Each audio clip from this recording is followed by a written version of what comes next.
Hello friends, स्वागत है आपका वीस और है इंजीनियरिंग मैथमेटिक्स सॉल्यूशन में। आज के इस वीडियो में प्रॉब्लम 3.9 कंप्लीट सॉल्व करेंगे। इसका प्रीवियस वीडियो 3.8 था, उसका लिंक आपको डिस्क्रिप्शन में मिलेगा, उसे ज़रूर देखना क्योंकि जो प्रॉब्लम 3.8 है वो पूरी तरह से 3.9 से लिंक है। उसमें आपको ये सिखाया गया था कि जब कोई लाइन किसी प्लेन में होता है तो क्या क्या कंडीशन हो सकता है, और प्रॉब्लम 3.9 में आपको ये सिखाया जाए कि किसी प्लेन में दो लाइन जब होते हैं तो उस समय उसका कंडीशन क्या होता है। तो दोनों एक दूसरे से लिंक है, पहला एक लाइन के लिए, दूसरा दो लाइन के लिए है। तो प्लीज़ उसे ज़रूर देखना बेटर समझने के लिए। चलिए वीडियो को कंटिन्यू करते हैं और टॉपिक स्टार्ट करते हैं। प्रॉब्लम 3.9 को करने से पहले छोटा सा थ्योरी करेंगे इसका। देखते हैं कि हमें क्या क्या जानना चाहिए प्रॉब्लम 3.9 को करने के लिए। तो देखो, problem 3.9 theory, condition for the two lines to intersect और टू बी कोप्लेनर। यानी क्या कंडीशन हो सकता है कि जब दो लाइन किसी एक प्लेन में लाई करते हों, चाहे इंटरसेक्ट करते हों। इंटरसेक्ट का मीनिंग यहाँ पे वही है कि दो लाइन एक प्लेन में हो, और इसको कोप्लेनर भी बोलते हैं। को मतलब फ्रेंड्स टुगेदर होता है, और प्लेनर मतलब एक प्लेन यानी सिंगल प्लेन, मतलब एक प्लेन में दो लाइन एग्जिस्ट करेंगे तो उस समय उसका कंडीशन क्या होगा। इस डायग्राम को ध्यान से देखो, ये आपका प्लेन है और इसमें दो लाइन L1 और L2 हैं, और उसका डायरेक्शन वेक्टर भी यहाँ पे गिवन है। देखो, जैसे A1 है, A1 डायरेक्शन वेक्टर समझते हो, जैसे डायरेक्शन रेशियो, डायरेक्शन कोसाइन, वैसे ही डायरेक्शन वेक्टर। तो सेम तीनों का नाम एक ही समझ लो एक तरह से। एक किसी वेक्टर का डायरेक्शन डिसाइड करते हैं किस डायरेक्शन में वो जो है वेक्टर फैला हुआ है। जिस तरह से देख सकते हो, L1 का A1 वेक्टर हमने यहाँ पे लेट किया, और L2 जो लाइन है उसका मैंने A2 वेक्टर लेट किया। ये पैरेलल वेक्टर होता है लाइन के, जो लाइन के डायरेक्शन डिसाइड करता है। ये मैंने आपको जो है पिछला वाला जो प्रीवियस प्रॉब्लम्स है उसमें मैंने इसको आपको सिखाए हैं इक्वेशन ऑफ लाइन में। तो जब भी लाइन का इक्वेशन गिवन रहेगा तो उसमें एक पॉइंट जरूर गिवन रहता है कि इस पॉइंट से पास करता हुआ ये लाइन है। तो लेट कर लेते हैं कि वो पॉइंट बी है। मान लो कि L2 है, L2 लाइन है, वो जो है बी पॉइंट से क्रॉस कर रहा है। तो बी पॉइंट का जो कोऑर्डिनेट है x2, y2 और z2। सेम इस तरह से L1 एक लाइन है, उसको लेट कर रहे हैं कि जो ए पॉइंट से क्रॉस हो रहा है और उसका जो है कोऑर्डिनेट x1, y1 और z1 है। तो हमने क्या किया, ए पॉइंट और बी पॉइंट को यहाँ पे मिला दिया, मैच कर दिया, तो एक और लाइन जनरेट हुआ, वो ए बी लाइन हो गया। देखो, इसमें तीन लाइन टोटल अगर आपको दिख रहे होंगे यहाँ पे। पहला तो आपको L1 दिख ही रहा होगा, दूसरा देखो L1, L2 और दूसरा आपका ए बी हो गया। तो यहाँ पे हम वेक्टर को लेंगे, यहाँ पे L1 L2 सिर्फ नामकरण के लिए है। इसका A1 हो गया L1 का, और इसका A2 और इसका AB आपको दिखेगा। तो देखो, इस तरह से आपको क्वेश्चन में इक्वेशन गिवन रहेंगे लाइन के। तो L1 का इक्वेशन कुछ इस तरह से, x माइनस x1 देख सकते हो, x1 y1 और z1 से पास हो रहा है ये लाइन, और L1 M1 और N1 जो है इसका डायरेक्शन वेक्टर है, या डायरेक्शन रेशियो या डायरेक्शन कोसाइन बोलो।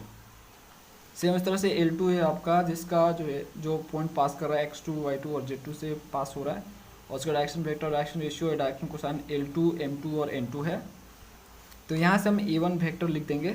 A1 वेक्टर नीचे वाला जो होता है आपका direction ratio, direction cosine, direction vector जो है ये आपका A1, इसी को हमने डायरेक्शन वेक्टर लेट किया। तो देखो, L1I plus M1J plus N1K, ये पैरेलल वेक्टर होते हैं L1 के, ठीक है। L1 का एक पैरेलल वेक्टर है। सेम इस तरह से जो है A2 आप निकाल लोगे, ये नीचे वाले से L2 M2 और N2 IJ तो ये पैरेलल वेक्टर होते हैं L2 के हैं, ठीक है। A2 L2 का पैरेलल वेक्टर है, और A1 L1 का पैरेलल वेक्टर है। और AB आप निकालोगे AB वेक्टर, तो उसके लिए B पॉइंट्स में से A पॉइंट्स को माइनस करोगे। तो देखो B पॉइंट्स, तो B पॉइंट्स जो आपका x2 y2 z2 है, और x1 y1 z1 है। तो देखो, x2 में से x1, y2 में से y1, z2 में से z1। सेम x2 में से x1, y2 में से y1 और z2 में से z1 इंटू के। देख सकते हो IJ यानी वेक्टर फॉर्म में लिखने के लिए IJ मैंने यूज़ किया, तीनों को वेक्टर फॉर्म में लिख दिया। अब आगे हम फर्दर सीखेंगे। देखो, इफ़ A1 A2 और AB, ये तीन वेक्टर हमें यहाँ पे दिख रहे हैं, A1 A2 और AB। यहाँ पे देखो, आपको यहाँ A1 दिखा, और यहाँ पे A2, और दिस इज AB, तीन वेक्टर, थ्री वेक्टर हो गए। तो वेक्टर्स आर कोप्लेनर। अगर तीनों वेक्टर कोप्लेनर है, मतलब एक ही प्लेन में एग्जिस्ट करता है, then volume made by three vectors, तो इनके द्वारा जो वैल्यूम बनेगा, वैल्यूम मेड होगा, जो बनेगा वो क्या होगा, इक्वल टू 0 होगा। अब देखो वॉल्यूम बनने के लिए क्या चाहिए होता है, कोई भी आप 3D इमेज ले लो, कोई भी 3D आप जो है ऑब्जेक्ट ले लो, तो उस 3D ऑब्जेक्ट का वॉल्यूम ज़रूर होता है अगर वो 3D है तो। और 3D करने के लिए 3 वेक्टर चाहिए होते हैं, और 3 वेक्टर आपके जो है 3D में एग्जिस्ट करेंगे, और तीनों जो है 1D 2D और 3D जनरेट करेंगे।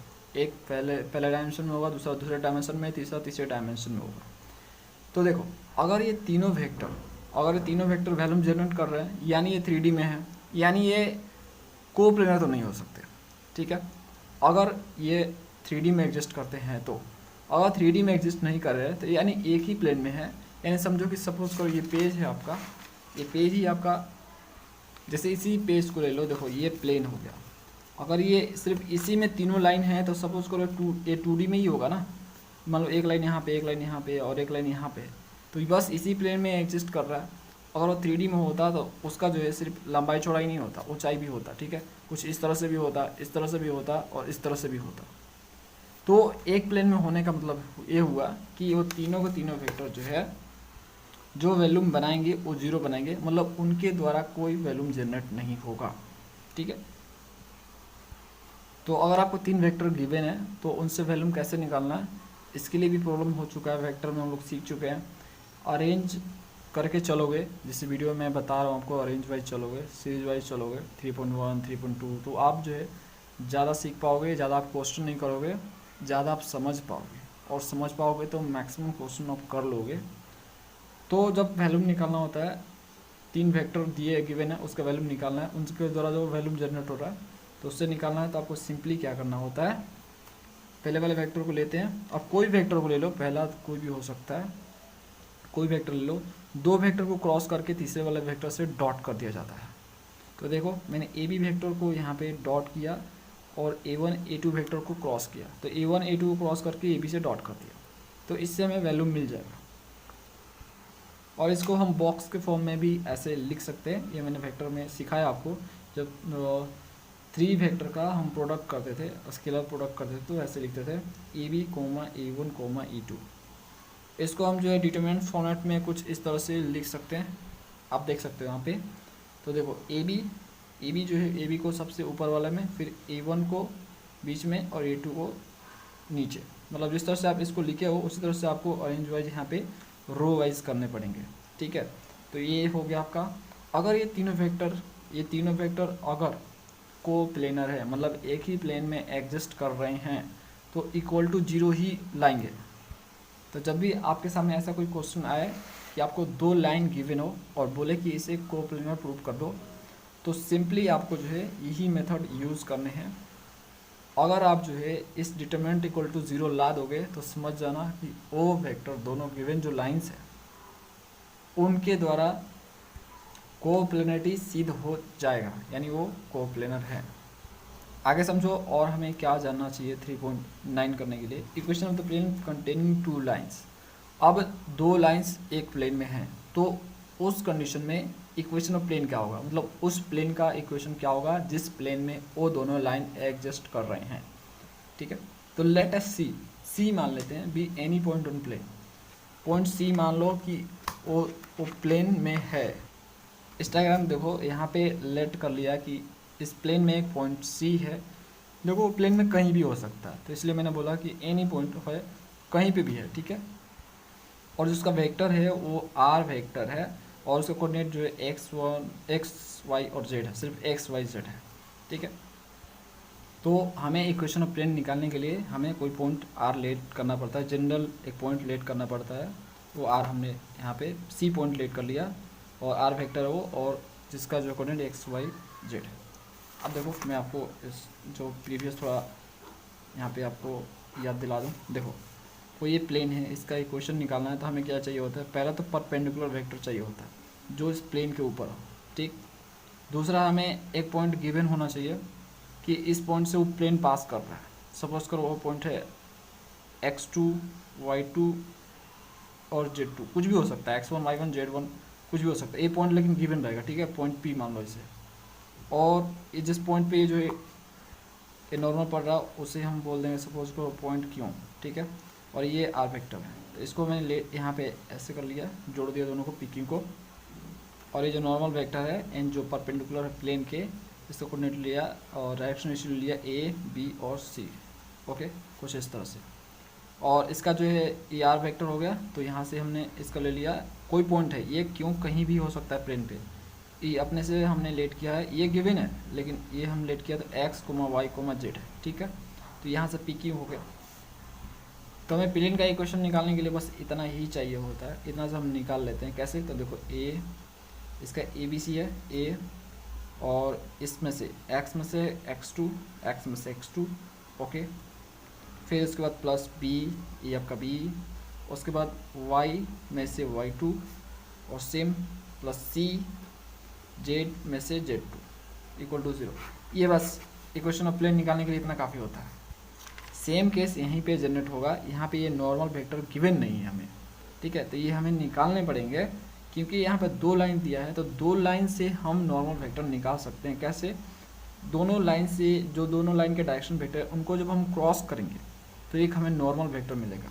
देखो जब 2 वेक्टर को हम क्रॉस करते हैं तो एक ऐसा वेक्टर मिलता है जो दोनों वेक्टर के परपेंडिकुलर होता है, ठीक है। सपोज करो एक वेक्टर a1 है ये, और ये दूसरा वेक्टर a2 है। जब इन दोनों को हम क्रॉस करेंगे, जो a1 a2 आएगा जो वेक्टर, ये दोनों के परपेंडिकुलर होगा, यानी सिंपली ये हमें मिल जाएगा। और एक बार जब हमें ये मिल गया तो ये जो यहाँ पे लेट किए सी पॉइंट्स, और कोई पॉइंट ले लेंगे जो कि मान लो सपोज करो बी पॉइंट है जिससे प्लेन पास कर रहा है, उसे हम ले लेंगे। फिर से वही आपका डायग्राम जनरेट होगा, ये वाला डायग्राम जनरेट हो गया। ये पॉइंट्स गिवन है, ये पॉइंट्स हमने लेट कर लिया, और ये हमने निकालिए दोनों को क्रॉस करके वेक्टर को, तो सिंपली वो दोनों से हम जो है यहाँ से जनरेट कर लेंगे इक्वेशन ऑफ प्लेन। तो वही फ्रेंड्स मैंने यहाँ पे किया है। आप देख सकते हो कि सी पॉइंट्स हमने लेट कर लिए, कोई प्लेन पे है, तो बी सी जनरेट होगा यहाँ से। देखो बी और सी, ठीक है। बी पॉइंट आपको गिवन रहेगा कि इस पॉइंट से पास कर रहा है प्लेन, तो बी सी हो गया यहाँ से a1 a2, 3 वेक्टर हो गए। फिर से बोल रहे हैं अगर ये तीनों वेक्टर को प्लेनर हैं, तो यहाँ से देखो 3 वेक्टर कौन कौन से जनरेट हुए। तो पहला आपको a1 यहाँ पे गिवन है, a2 आपका गिवन है, और यहाँ पे आपका एक bc बना इक्वेशन ऑफ प्लेन निकालने के लिए। तो ये 3 वेक्टर हो गए। अगर को प्लेनर हैं तो इनका जो ट्रिपल स्केलर प्रोडक्ट जो होगा वो 0 होगा। देख सकते हो bc dot a1 cross a2, यहाँ से a1 क्रॉस a2 से नॉर्मल वेक्टर में मिल जाएगा, और bc हमें यहाँ से ये पॉइंट्स है, c आपका ये है x y z और x2 y2 z, ठीक है। तो इसको हम ऐसे लिख सकते हैं, bc को इस तरह से लिखा मैंने, और ये देखो यहाँ पे ना x में से x2, y में से y2 और z में से z2, और आपका जो a1 का l1 m1 n1 दिया ही है, और a2 का l2 m2 n2 गिवन है। सेम उसी तरह से जो है हम अगर जो है लाइन 2 से लिए हैं इस पर, ठीक है, लाइन 2 पे कोई पॉइंट है जिससे लाइन 2 पास कर रहा है, उसी तरह से L1 पे कोई पॉइंट A है जो आपको मैंने यहाँ पे लिख रखा है, इससे अगर जो है प्लेन पास कर रहा है, ठीक है, ऐसे इसको लेट कर ले कि A पॉइंट से जो है प्लेन का इक्वेशन हमें निकालना है, मतलब A पॉइंट से प्लेन पास कर रहा है। देखो जो हम इक्वेशन निकालेंगे प्लेन का, वो प्लेन पे हर एक पॉइंट के लिए वैलिड है, कहीं पे भी वो पॉइंट हो, यहाँ पे वो कहीं भी पॉइंट हो। तो यहाँ पे अगर आपको L1 L2 दिया है तो दोनों में से L2 का पॉइंट लो या L1 का पॉइंट लो, दोनों ही तो प्लेन में ही है, दोनों में से कोई एक लो, इक्वेशन आ जाएगा प्लेन का, ठीक है। तो सेम उस तरह से अगर मैं L1 वाला जो कि A पॉइंट से है इसको लूँ तो यहाँ से AC जनरेट होगा, ठीक है, जैसे इस तरह से BC जनरेट हुआ, यहाँ पे AC जनरेट होगा, तो यहाँ से AC A1 A2 हो जाएगा। अगर एक कोप्लेनर है तो इनका जो वैल्यूम जनरेट होगा वो 0 होगा, यहाँ सेम वही चीज़। और यहाँ से आपका AC हो गया, ये आपका A1, ये आपका A2 इक्वल टू 0। तो यहाँ से आपको इक्वेशन प्लेन मिल जाएगा, इससे आप निकालो चाहे इससे निकालो, मतलब L1 से निकाल सकते, L2 से निकाल सकते हो या L1 से निकाल सकते हो। ये छोटा सा थ्योरी था। चलो प्रॉब्लम करते हैं जिससे बहुत ज़्यादा अंडरस्टैंडिंग होगी हमें। तो देखो प्रॉब्लम करते हैं। प्रॉब्लम 1 सेम अभी जो रिपीट करवाया मैंने आपको थ्योरी, उसी के बेसिस पे आएगा क्वेश्चन। देखो प्रूव दैट लाइंस दिस और दिस, 2 लाइन गिवन है, आर कोप्लेनर है। ये हमें जो प्रूव करना है कि 2 लाइन जो है कोप्लेनर है, और find the equation of the plane containing them. और आपको इक्वेशन ऑफ प्लेन भी निकालना है जिसमें ये दोनों लाइन लाई कर रहे हैं। अब देखो डायग्राम को ध्यान से देखो, फिर वही डायग्राम मैंने यहाँ पे जनरेट किया L1 और L2 यहाँ पे है इस प्लेन में। L1 का डायरेक्शन वेक्टर A1 लीड किया और L2 का A2, और L1 जो है A पॉइंट से पास हो रहा है और L2 जो है B पॉइंट से पास हो रहा है। इस तरह से आप देख सकते हो। यहाँ पे आप देखो, यहाँ पे L1 L2 मैंने लिख दिया। अब हम यहाँ पे लिखेंगे कि जो L1 है किस पॉइंट से पास कर रहा है, तो A पॉइंट से पास कर रहा है, तो लिखेंगे यहाँ पे L1 पासिस थ्रू। देखो जो चीज़ें आपको गिवन रहेगी वो पहले लिख लेना। और पासिस थ्रू पॉइंट्स क्या है, ए पॉइंट्स है ना, ए, उसका कोऑर्डिनेट क्या है 1 2 और 3 है। अब बोलोगे 1 2 3 मैंने कहाँ से लिखा, तो देखो यहाँ से लिखा यार, 1 2 और 3 इसी पॉइंट से तो पास कर रहा है, ठीक है। सेम इस तरह से जो L2 आपका करेगा पासिस थ्रू द पॉइंट्स। बताओ कौन सा पॉइंट्स होगा इस बार, तो पॉइंट्स बी होगा। उसका कोऑर्डिनेट कहाँ पे मिलेगा आपको, L2 से मिलेगा। तो देख सकते हैं यहाँ पर 2 3 4, ठीक है, 2 3 और 4। ओके, तो ए पॉइंट्स लिख दिया, बी पॉइंट्स लिख दिया। तो यहाँ से हम ए बी निकालेंगे, ए बी वैक्टर। तो ए बी वैक्टर निकालने के लिए बी पॉइंट्स में से ए पॉइंट्स को माइनस करते हैं। तो बी पॉइंट्स आपका है 2 3 4 और ए पॉइंट्स है 1 2 3। तो यहाँ से फ्रेंड्स ए बी वैक्टर आएगा, 2 में से 1 गया 1, 3 में से 2 गया 1 और 4 में से 3 गया, सब आपका 1 ही 1 आएगा, 1 और 1। तो इसको हम वेक्टर फॉर्मेट में अगर लिखना चाहें तो A B vector equal to i plus j plus k. Okay, अब यहाँ से हम A1 निकालेंगे, A1 यानी L1 लाइन का, L1 जो लाइन है उसका डायरेक्शन वेक्टर, जो कि 2 3 और 4 आपका डायरेक्शन रेशियो है, डायरेक्शन वेक्टर है। तो डायरेक्शन रेशियो उसका दिया है 2 3 4। तो इसको हम A1 में अगर लिखना चाहे वेक्टर फॉर्मेट में तो कुछ इस तरह से लिख सकते हैं, 2i plus 3j plus 4k। Okay, यह डायरेक्शन वेक्टर है L1 का। उस तरह से डायरेक्शन वेक्टर बोलो चाहे पैरेलल टू L1 बोलो, उस तरह से L2 लिखेंगे, L2 लिखेंगे 3 4 5 है, तो यहाँ से लिखेंगे 3i 4j 5k। A1 A2 और AB वेक्टर मिल गए, 3 वेक्टर मिल गए, यही करने थे हमें।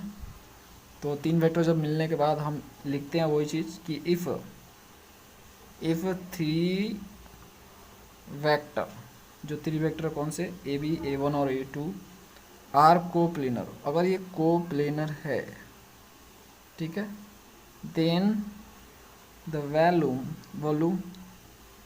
Volume made by them is zero. तो इनके द्वारा जो वॉल्यूम जनरेट होगा, चाहे जो बनेगा, उसका वॉल्यूम जीरो आएगा, ठीक है। तो इसको हम ऐसे लिख सकते हैं, स्क्वायर टिवर प्रोडक्ट में वॉल्यूम जब निकालते हैं तो लिखते हैं हम A B dot A1 cross A2। Okay, इसको ब्रैकेट कर लो इक्वल टू 0। इसको चाहो तो आप लिख सकते हो बॉक्स के फॉर्म में, AB comma A1 comma A2 equal to 0। Determinant में लिख सकते हो ए बी क्या आया था आपका 1 1 1, ठीक है, तो लिखोगे 1 1 और 1। उसके बाद जो A1 तो 2 3 4 2 3 4, सेम A2 3 4 5 3 4 5। ओके, अब इस डिटरमिनेंट को सॉल्व करो, इक्वल टू 0 आ जाए तो समझ जाना कि कोप्लेनर है वेक्टर, तीनों वेक्टर कोप्लेनर है एंड दोनों लाइन एक ही प्लेन में है। तो इसको मैं सॉल्व कर रहा हूँ, ये तो करना ही आता है आपको, बहुत बार हम कर चुके हैं इससे, 10 में से 12 और 8 माइनस 9। उसके बाद जो इसको करेंगे फॉर्दर तो -1 आएगा यहाँ से और +2 यहाँ से, और यहाँ से आपको -1 मिलेगा। तो इसको जब करोगे तो -2 + 2 इक्वल टू 0 आ गया। तो देख सकते हो इक्वल टू 0 आ गया। तो तीनों वेक्टर कोप्लेनर है, मतलब एक ही प्लेन में एग्जिस्ट कर रहे हैं, क्योंकि इनके द्वारा जो वॉल्यूम जनरेट हुआ वो 0 हुआ, वॉल्यूम बना ही नहीं। तो हम बोल सकते हैं L1 and L2 are coplanar. तो जो दोनों लाइन है वो कोप्लेनर हैं।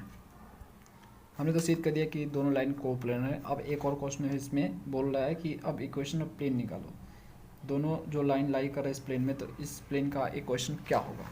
तो उसका भी हमने थ्योरी कर रखा है, उसके लिए आपको सिंपली क्या करना है, एक आर पॉइंट यहाँ पे लेट करना है, सी पॉइंट लेट कर लो, ठीक है, जिसका वेक्टर आर हो और कोऑर्डिनेट एक्स वाई जेड हो, ठीक है। ये पॉइंट्स यहाँ पे है, इसको आप ए पॉइंट से मीट करवाओ या बी पॉइंट से मीट करवाओ, दोनों से आप निकाल सकते हो। तो मैं जो है यहाँ पे जो मैं ए पॉइंट से मीट करवा रहा हूँ, चाहे तो जैसे बी से भी निकाल सकते हो, कोई दिक्कत नहीं है।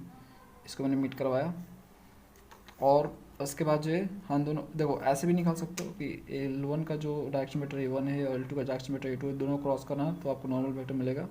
फिर आपको जो है ये जो AC पॉइंट जनरेट होगा इसको आप डॉट कर देना उससे, तो आप जो है इक्वेशन ऑफ लाइन प्राप्त कर लोगे। तो हम जो है हम डिटरमिनेंट से जो थ्योरी हमने सीखा है उसका यूज़ करते हुए करेंगे। तो यहाँ से हमें मिला 3 वेक्टर, पहला मिला आपको यहाँ से AC मिला, दूसरा A1 और तीसरा A2। तीनों अगर कोप्लेनर है तो इनका जो है वैल्यू फिर से 0 होगा। तो हम यहाँ पे लिखेंगे friends, equation of plane passing through, चाहे कंटेनिंग बोलो चाहे पासिंग बोलो, passing through L1 and L2, जो L1 और L2 से पास करता हुआ प्लेन है। तो हम जो है फ्रेंड्स मैंने आपको बताया L1 वाला मैंने जो पॉइंट से लिया है, इक्वेशन सबके लिए होता है, जो इक्वेशन आता है वो हर पॉइंट्स के लिए वैलिड होता है। तो यहाँ से हम लिख देंगे जो L1 पे जो पॉइंट था उससे मीट करवा C से, तो क्या बना था, AC बना था। तो AC डायरेक्ट हम बॉक्स में लिख रहे हैं EC और A1 और A2 इक्वल टू 0। ओके, तो जहाँ से हमें AC क्या मिलेगा, AC देखो कैसे मिलेगा, ये AC है, AC A और C, यानी C में से A को घटाना, तो X में से जो यहाँ पे देखो AC, यहाँ पे A पॉइंट्स क्या है आपका 1 2 3, यहाँ पे दिया ना 1 2 3, तो X में से 1 X माइनस 1, फिर Y में से 2 Y माइनस 2 और Z माइनस 3, ठीक है। ये हमें AC मिल जाएगा। तो हम यहाँ पे लिखेंगे, डायरेक्टली लिख रहे हैं यहाँ पे फ्रेंड्स, तो AC मैंने यहाँ पे लिख दिया पहले X माइनस 1 Y माइनस 2 और Z माइनस 3, ठीक है। और A1 A2 और A1 और A2 वेक्टर तो पता ही है, जो कि A1 है 2 3 4 और A1 है हमारा 3 4 5। तो वेक्टर का डायरेक्शन रेशियो ही सिर्फ इसमें लिखा जाता है इक्वल टू 0। जब आप इसको सॉल्व करोगे तो आपको इक्वेशन ऑफ प्लेन मिल जाएगा जो दोनों लाइन को पास करता हुआ होगा। तो x minus 1 minus 1 minus y minus 2, direct हम जो है इसको कर रहे हैं क्योंकि डिटरमिनेंट आपको सॉल्व करना आता ही है, Z minus 3 minus 1 equal to 0। Okay, same यहाँ से उसको सॉल्व करोगे तो यहाँ से फाइनली आपको minus x plus 1 plus 2y minus 4 minus Z plus 3 equal to 0, और फाइनली आपको करने से मिलेगा आगे x plus 2y minus Z equal to 0, minus common लोगे तो मिलेगा x minus 2y plus Z equal to 0। तो ये हमें मिला, ये है equation of plane passing through L1 and L2। अगर आप C पॉइंट्स को B से भी मीट करवाओगे तो इक्वेशन सेम ही आएगा, चेंज नहीं होगा, सेम इक्वेशन आएगा। अगला question second, prove that lines दस दो लाइंस आपके intersect and find the coordinate of their point of intersection. तो हमें इस बार निकालना है कि दो लाइन जो आपको गिवन है वो इंटरसेक्ट करना है, ये हमें प्रूव करना है। और अगर वो इंटरसेक्ट कर रहा है तो जो इंटरसेक्ट कर रहा है मतलब जहाँ पे वो कट कर रहा है वो पॉइंट का कोऑर्डिनेट भी चाहिए हमें। डायग्राम को देखो ये L1 है और ये L2 है, ये दोनों इंटरसेक्ट कर रहा है पॉइंट P पे। ये हमें प्रूव करना है कि एक पॉइंट पे लोग जो है इंटरसेक्ट कर रहा है और ये पॉइंट P को निकालना भी हमें। तो देखो L1 है और L2 गिवन है, तो हम जो क्वेश्चन में लिखा हुआ है उसके अनुसार यहाँ पे हम काम करेंगे, लिखेंगे if L1 and L2 intersect, अगर L1 और L2 इंटरसेक्ट कर रहे हैं टू ईच अदर, एक दूसरे को each other, then one point जो होगा और इस कॉमन होगा, ऑफकोर्स कॉमन होगा दोनों पॉइंट्स, एक पॉइंट तो कॉमन होगा ही दोनों पॉइंट में, जो अगर कट करना है कहीं ना कहीं तो कॉमन बोथ ऑफ देम, दोनों में एक पॉइंट जरूर कॉमन होगा। देखो ये जो L1 अनेकों पॉइंट से पास हो रहा है और L2 भी अनेकों पॉइंट से पास हो रहा है, लेकिन जब ये इंटरसेक्ट कर रहे हैं तो एक पॉइंट दोनों में होगा, जो दोनों में होगा वो पॉइंट्स ऐसा होगा जो दोनों में होगा, ठीक है। तो चलो उसको सॉल्व करते हैं। सॉल्व करने के लिए हम L1 पहले इक्वेशन लिखेंगे, L1 लाइन का x-4 divide by 1 y+3 -4 equal to 1 + z 7। इस टाइप का क्वेश्चन है तो ऐसे ही करना आपको। इक्वेशन लिखने के बाद इक्वल टू लैम्डा लेट कर लेना, लैम्डा कोई कांस्टेंट है तो उसे लेट कर लो।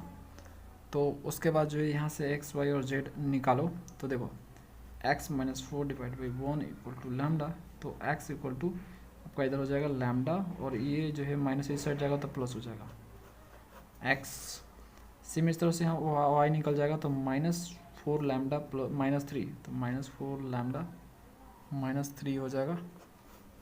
z क्या होगा फ्रेंड्स, तो देखो z इक्वल टू आपका 7 लैम्डा -1 होगा, 7 लैम्डा -1, ठीक है, ये z हो गया। अब देखो जो x y z का जो वैल्यू आया इसी हम L2 इक्वेशन में रखेंगे, जो L2 का इक्वेशन है। इंटरसेक्ट कर रहे हैं दोनों तो कोई दिक्कत नहीं, इसका पॉइंट हम उस पर रख सकते हैं, उसका पॉइंट इसमें रख सकते हैं। भाई इंटरसेक्ट कर अगर है तो हो सकता है ना, यही तो हमें प्रूव करना है। तो x y z का जो वैल्यूज़ है तो यहाँ पर लिखेंगे values of x, y, z put in L2। जो L2 ऐसे पुट करेंगे, L1 से निकाला L2 में उठा कर रखा। इफ़ अगर इंटरसेक्ट करें, इफ़ दीज लाइन जो है लाइंस इंटरसेक्ट, अगर इंटरसेक्ट कर रहे हैं तो हम इनको रख सकते हैं। ऐसा क्वेश्चन में लिखा हुआ है कि इंटरसेक्ट कर रहे हैं, बस हमें प्रूव करना है, तो वही हम करने का प्रयास करते हैं। L2 देखो, L2 है, हमें इक्वेशन लिख दिया मैंने। तो ये L2 का इक्वेशन है, इसमें हम x y z की जगह ये रखेंगे। तो लैम्डा +4, ये x की जगह लैम्डा +4 और -1 है डिवाइड बाई 2। सेम y की जगह -4 लैम्डा -3 और फिर उसके बाद +1 है डिवाइड बाई -3। सेम z की जगह 7 लैम्डा -1, 7 लैम्डा -1, उसके बाद जो है +10 है और डिवाइड बाई 8 है।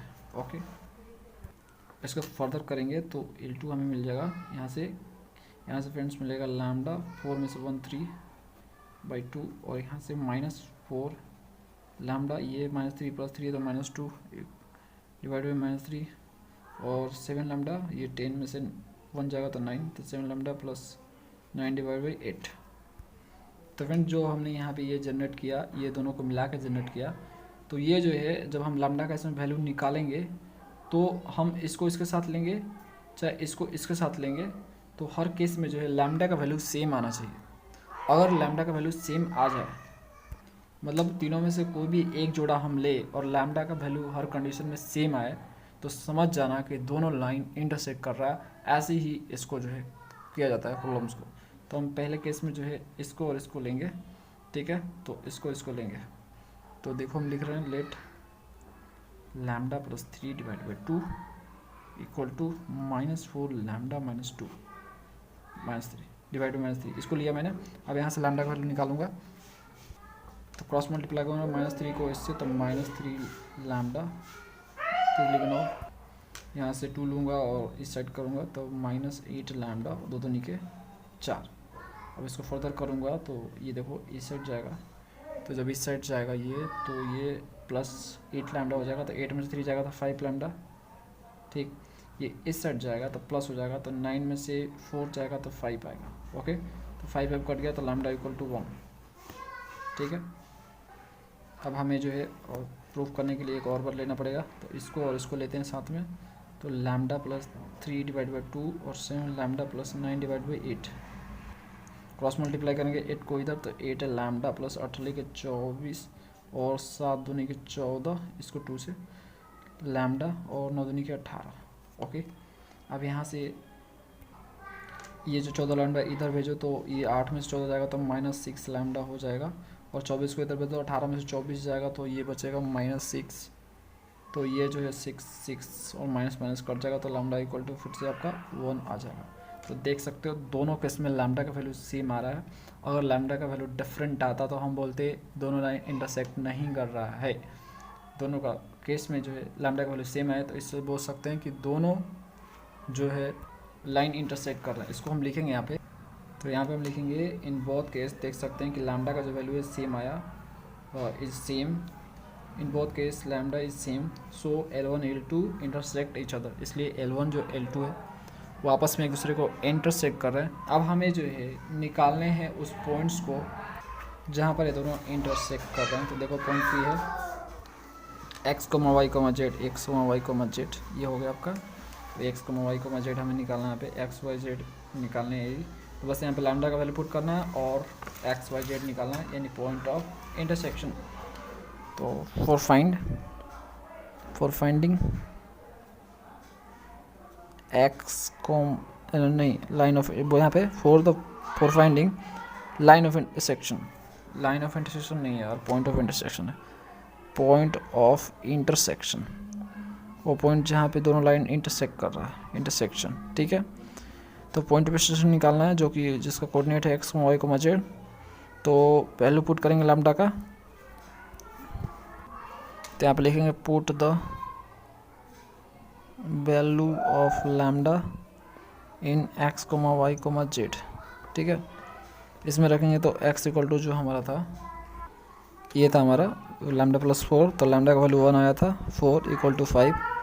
सेम यहाँ पे 4 लैम्डा है, तो लैम्डा का जगह +1, 4 इंटू 1 -3, तो ये आपका आ गया 4 3 7, तो ये आपका 7 माइनस में होगा, और 7 इंटू 1 -1 इक्वल टू 7 में से 1 गया तो 6 आ गया। तो फ्रेंड्स हमें पॉइंट पी मिल गया यहाँ पे, पॉइंट पी क्या है वो, point P point of intersection है। तो ये मिला हमें 5 -7 और 6, तो ये आंसर है। अगला क्वेश्चन करते हैं third, find the condition that lines and this are coplanar. तो यहाँ पे एक फ्रेंड्स लाइन का एक क्वेश्चन दिया है, और ये जो दो प्लेन का एक क्वेश्चन दिया है, इसमें दो प्लेन है, आप देख सकते हो, दिस इक्वल टू 0 और दिस इक्वल टू 0, दो प्लेन। अब ये तीनों को बताना है कि ये तीनों एक ही प्लेन में है, को प्लेनर है। डायग्राम समझो इससे, देखो ये रहा, ये रहा, ये आपका एक्सिस हो गया, x, y, z, ठीक है। अब यहाँ पे सपोज करो ये y एक्सिस है, ये y और x है ये, तो इसमें जो है एक प्लेन ये रहा आपका, दूसरा प्लेन ये रहा आपका, और एक लाइन ये रहा, ठीक है। तो एक्स वाई प्लेन हो गया ये, तो इसी प्लेन पे जो तीनों लाई कर रहे हैं, यही हमें प्रूव करना है, यानी सिंगल प्लेन को प्लेनर है ये तीनों। तो देखो जो सबसे पहले गिवन है उसे लिख लो, जैसे एल आपका लाइन दिया, लाइन का इक्वेशन ये रहा, π1 एंड प्लेन 1 का इक्वेशन आपका ये रहा, और प्लेन 2 का इक्वेशन ये रहा, π1 π2। तो देखो अब हम सॉल्व करने की ओर बढ़ेंगे, तो लिखेंगे सॉल्व करने के लिए एनी पॉइंट, ध्यान समझना, any point on line, line पे कोई पॉइंट ले लेते हैं, any point on line, suppose करो पी है, पी ले लेते हैं। तो लाइन पे कोई अगर पॉइंट हमें निकालना होता है तो इक्वल टू लैम्डा करते हैं यहाँ पे, लैम्डा के या ये आर कोई भी कांस्टेंट टर्म ले लो। तो मैंने यहाँ पे लैम्डा लेट कर लिया, तो लैम्डा ले लेके थक गए, आर लेट कर लेते हैं, ठीक है, कोई भी लेट कर सकते हो, तो मैंने आर यहाँ पे लेट कर लिया।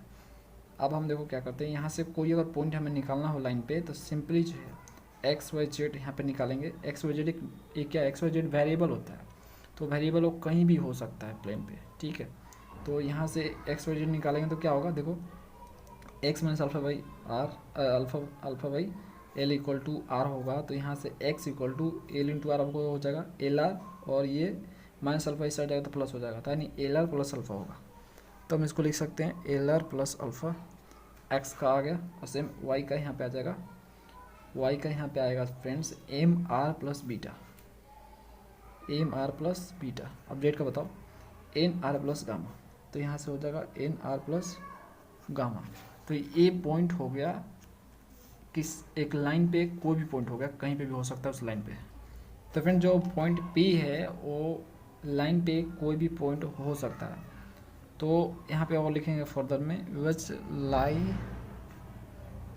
लाई इन π1, जो पी पॉइंट से वो π1 पे भी लाई करेगा और π2 पे भी लाई करेगा। अब लोग ये कैसे पॉसिबल है, तो देखो यार तीनों तो एक ही प्लेन में है, उसने तो ये बोल रखा है कोप्लेनर है, ठीक है, बस हमें सीधे करना है कि कोप्लेनर है। तो ये जो पॉइंट से, ये जो लाइन का पॉइंट से वो कहीं भी हो सकता है, ये लाइन यहाँ पे भी हो सकता है, यहाँ पे भी हो सकता है, मुझे नहीं पता कहाँ पे, बस ये इतना पता है कि इस प्लेन में है। वो पॉइंट्स कहीं भी हो सकता है उस लाइन पे, ये पॉइंट्स यहाँ पे भी हो सकता है, यहाँ पे भी हो सकता है, यहाँ पे भी हो सकता है यहाँ पे भी हो। तो वो फ्रेंड्स जो पॉइंट्स होगा वो ऑफकोर्स इसी प्लेन में ही होगा, और जो प्लेन का इक्वेशन आपका गिवन है पाई 1 पाई 2 इस पर भी हो सकता है, ठीक है, हो तो सकता है ना। तो अगर पाई 1 पे भी ए पॉइंट हो सकता है तो एक्स वाई जेड जो यहाँ पे गिवन है इसके जगह हम रख सकते हैं इस पॉइंट्स को, ठीक है, क्योंकि उस पर भी वो लाइक कर रहा है पॉइंट्स प्लेन पे। तो हम क्या लिख सकते हैं फ्रेंड्स, यहाँ पे पाई 1 पर लिख लो pi 1 A X plus B Y plus C Z plus T equal to 0। Okay, तो यहाँ से एक्स वाई जेड की जगह रखो, यहाँ पे एल आर एक्स की जगह लिखेंगे L R plus alpha, L R plus alpha, B Y की जगह M are plus beta, M R plus beta, और सी जेड की जगह लिखेंगे यहाँ पे M are plus N R plus gamma और plus T equal to 0। Okay, ऐसा हम लिख सकते हैं क्योंकि इस प्लेन पे भी ये पॉइंट हो सकता है, इसलिए हम एक्स वाई जेड की जगह इस पॉइंट का कोऑर्डिनेट रख सकते हैं। अब इस ए को अंदर ले जाकर मल्टीप्लाई करो, बी को फिर अंदर ले जाओ और सी को फिर अंदर ले जाओ, तो आपके सामने एक क्वेश्चन बनेगा।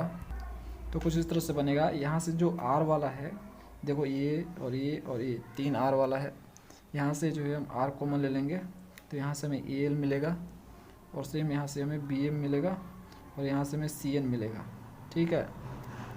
प्लस अब जो है बाकी जो बचेगा उसको लिख दो एज इट इज़, जैसे यहाँ पे बचेगा ए अल्फ़ा, फिर उसके बाद बचेगा बी बीटा, उसके बाद बचेगा सी गामा और प्लस टी इक्वल टू 0।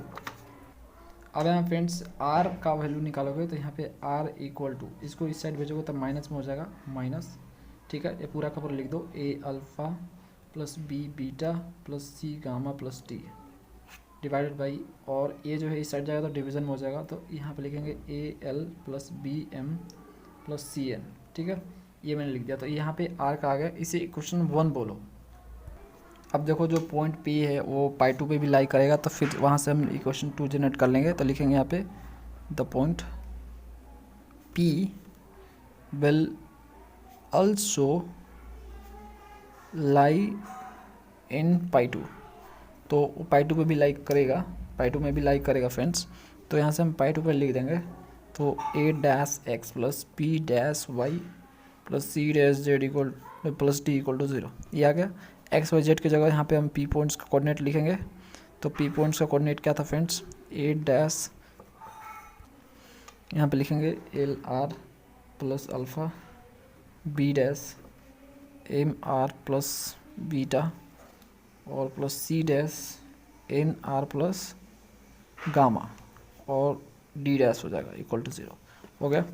अब फिर वही चीज़ जो है यहाँ से आप जो है इस ए डैश को मल्टीप्लाई करो, बी डैश को मल्टीप्लाई करो, सी डैश को अंदर जाकर मल्टीप्लाई करोगे, तो फाइनली आपको जो है यहाँ पे मिलेगा। और फिर आर वाला जो कॉमन कर लेना, तो आर वाला डायरेक्ट हम कॉमन कर रहे हैं, तो यहाँ से मिलेगा हमें A dash L plus B dash M plus C dash N, ठीक है, और प्लस बाकी बचे को लिख दोगे आप, तो A dash alpha plus B dash beta plus C dash gamma plus T dash equal to 0, ये हमें मिला। तो यहाँ से आर का निकाल लेंगे, तो इसको इस साइड भेजोगे तो माइनस हो जाएगा ये पूरा, A dash alpha plus B dash beta plus C dash gamma plus T dash, और ये जो नीचे जाएगा तो ये हो जाएगा A dash L plus B dash M और सी डैश एन, ठीक है, सी डैश एन है ये हो गया। इसे इक्वेशन 2 बोलो, तो देख सकते हो ये फ्रेंड्स ये आर है, ठीक है, ये इसको आर अच्छे से लिखो यार, आर। तो दोनों इक्वेशन 1 और इक्वेशन 2 में दोनों में आर इक्वल टू हमने ये लाया, तो हम लिखेंगे फ्रॉम इक्वेशन 1 एंड 2, इक्वेशन 1 और 2 से दोनों को अगर इक्वेट हम करेंगे तो इस साइड हम लिखेंगे इक्वेशन 1 और इस साइड इक्वेशन 2 लिखेंगे। तो हमने लिखा है यहाँ पे, तो देखो फ्रेंड्स लेफ्ट में इसको राइट में लिखते, देखो यहाँ पे माइनस भी था लेकिन माइनस दोनों साइड था, इस कारण जो है दोनों कट जाएगा माइनस, इसके कारण फाइनल आपको यही मिलेगा। तो यही फ्रेंड्स कंडीशन है, यही फ्रेंड्स कंडीशन है कि जो तीनों का तीनों एक लाइन और दो प्लेन जो है कोप्लेनर हो सकते हैं, ये कंडीशन है उसके लिए। तो लिखेंगे यहाँ पे कंडीशन, ये दिस इज द कंडीशन है, ये कंडीशन है, condition these three this three are coplanar, तीनों को तीनों कोप्लेनर हैं, ये कंडीशन है उसके लिए। तो फ्रेंड्स फोर्थ क्वेश्चन देखो, so that the lines this and this the plane दिया intersect, find their point of intersection and then equation the plane containing them. तो देखो यहाँ पे एक लाइन दिया है, दो प्लेन दिया है, दोनों प्लेन से एक लाइन ऑफ इंटरसेक्शन जनरेट होगा कुछ ही तरह से। देखो ये मैंने आपको लाइन ऑफ इंटरसेक्शन समय बताया था कि सपोज करो ये, ठीक है, ये प्लेन आपका है, देखो ये प्लेन पाई 1 है, ये पाई 2 है, दो प्लेन है, तो इनसे जो जुड़ेगा तो यहाँ पे लाइन ऑफ इंटरसेक्शन जनरेट होगा, इसे हम एक लाइन ही बोलेंगे। और एक लाइन आपका गिवन है इस तरह से, तो यहाँ पे एक सपोज करो एक लाइन कुछ इस तरह से है, तो ये जो इंटरसेक्शन पॉइंट होगा, कट होगा, ये हमें निकालने हैं। और ये जो दोनों लाइन जो जिस प्लेन में लाई करेंगे उसका इक्वेशन भी हमें निकालने हैं। देखो इस डायग्राम को, ये प्लेन 1 है और ये प्लेन 2 है, ये लाइन ऑफ इंटरसेक्शन है, दोनों प्लेन के मिलने के कारण एक लाइन ऑफ इंटरसेक्शन जनरेट हो रहा है, मतलब सिंपली एक लाइन जनरेट हो रहा है। और ये आपका लाइन गिवन है एल, तो देखो मैंने एल यहाँ पे दे दिया, इसको L1 मत लिखो, एल ही लिखो, एक ही लाइन गिवन है। तो ये लाइन है, ओके, तो जो भी इंटरसेक्ट कर रहा है इस लाइन ऑफ इंटरसेक्शन को, तो देख सकते हो ये दो लाइन है, एक आपका एक का दूसरा आपका, तो ये दोनों जो है एक प्लेन पे लाई कर रहे हैं, जो लाइन ऑफ इंटरसेक्शन से एक प्लेन बनना है। देखो ध्यान से यहाँ पे इसी लाइन ऑफ इंटरसेक्शन प्लेन पे जो है दोनों लाइन लाई कर रहे हैं, तो इसका हमें इक्वेशन चाहिए, इस प्लेन का इक्वेशन चाहिए हमें फाइंड करना है, और ये पॉइंट पी फाइंड करना है। तो चलो इसे फाइंड करते हैं।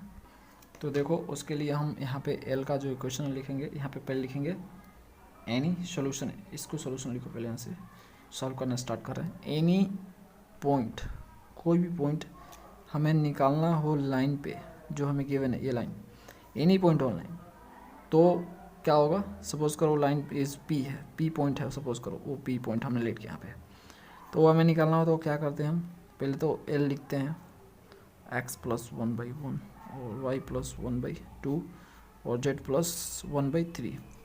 अब पॉइंट हमें पी चाहिए, तो पॉइंट पी के लिए हमें क्या करना होगा, देखो यहाँ से इक्वल टू आर यहाँ पे लेट करते हैं, ठीक है। तो जो आर लेट करेंगे तो एक्स वाई जेड यहाँ से निकालेंगे, तो एक्स इक्वल टू आपका r-1 यहाँ से मिलेगा r-1, दूसरा यहाँ से y equal to 2r into 2r-1, तो 2r-1 और 3r-1 यहाँ से मिलेगा z इक्वल टू 3r-1। तो एक्स वाई जेड का कोऑर्डिनेट यहाँ पे हो गया, इसका कोऑर्डिनेट मान लो x, y, z है, ठीक है, जो कि ये हमें निकाल के आया। तो इस लाइन पे, यानी इस लाइन पे जो ये गिवन लाइन है, इस पे अगर कोई पॉइंट्स हमें निकालने हो तो ऐसे ही करते हैं, लेट आर लेट करते हैं, और उसके बाद जो है यहाँ पे एक्स वाई जेड निकाल लेते हैं। एक्स वाई जेड एक फ्रेंड्स वेरिएबल होता है, वो कहीं भी हो सकता है लाइन पे पॉइंट्स, तो यहाँ पे पी पॉइंट निकाला।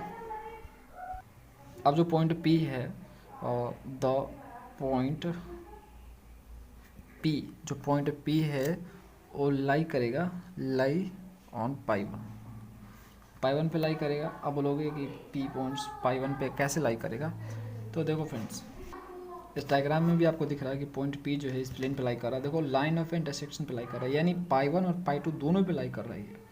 तो जो पॉइंट पी है आपका लाइन पे भी लाई कर रहा है, और ये देख सकते हो आप कि पॉइंट पी जो है पाई 1 और पाई 2 पे भी लाई कर रहा है, और क्वेश्चन में भी ऐसा लिखा हुआ है कि इंटरसेक्ट कर रहा है। तो जब इंटरसेक्ट करेगा तो इसका मतलब है कि वो कहीं ना कहीं पॉइंट जो है कॉमन है, यानी पॉइंट पी जो है लाई करेगा, देखो पाई 1 और पाई 2 पे भी और इस लाइन पे भी। तो हम लिख सकते हैं, देखो हम पाई 1 लिए हैं, आप पाई 2 भी ले सकते हो, तो पॉइंट पी लाई ऑन पाई 1। तो अगर पाई 1 पे लाई करेगा तो जो पी पॉइंट्स होगा उसका जो कोऑर्डिनेट होगा उसको हम पाई 1 में रखेंगे एक्स वाई जेड की जगह, तो वो सेटिस्फाई करेगा, क्योंकि वो पॉइंट जो है उस प्लेन पे भी लाई कर रहा है ना, तो उस प्लेन पे लाई कर रहा है तो उस इक्वेशन को भी सेटिस्फाई करेगा ना। तो यहाँ पे हम लिख सकते हैं, यहाँ पे क्या लिख सकते हैं फ्रेंड्स, पहले पाई 1 लिखेंगे हम, pi 1 equal to x+2i+3z -8 equal to 0।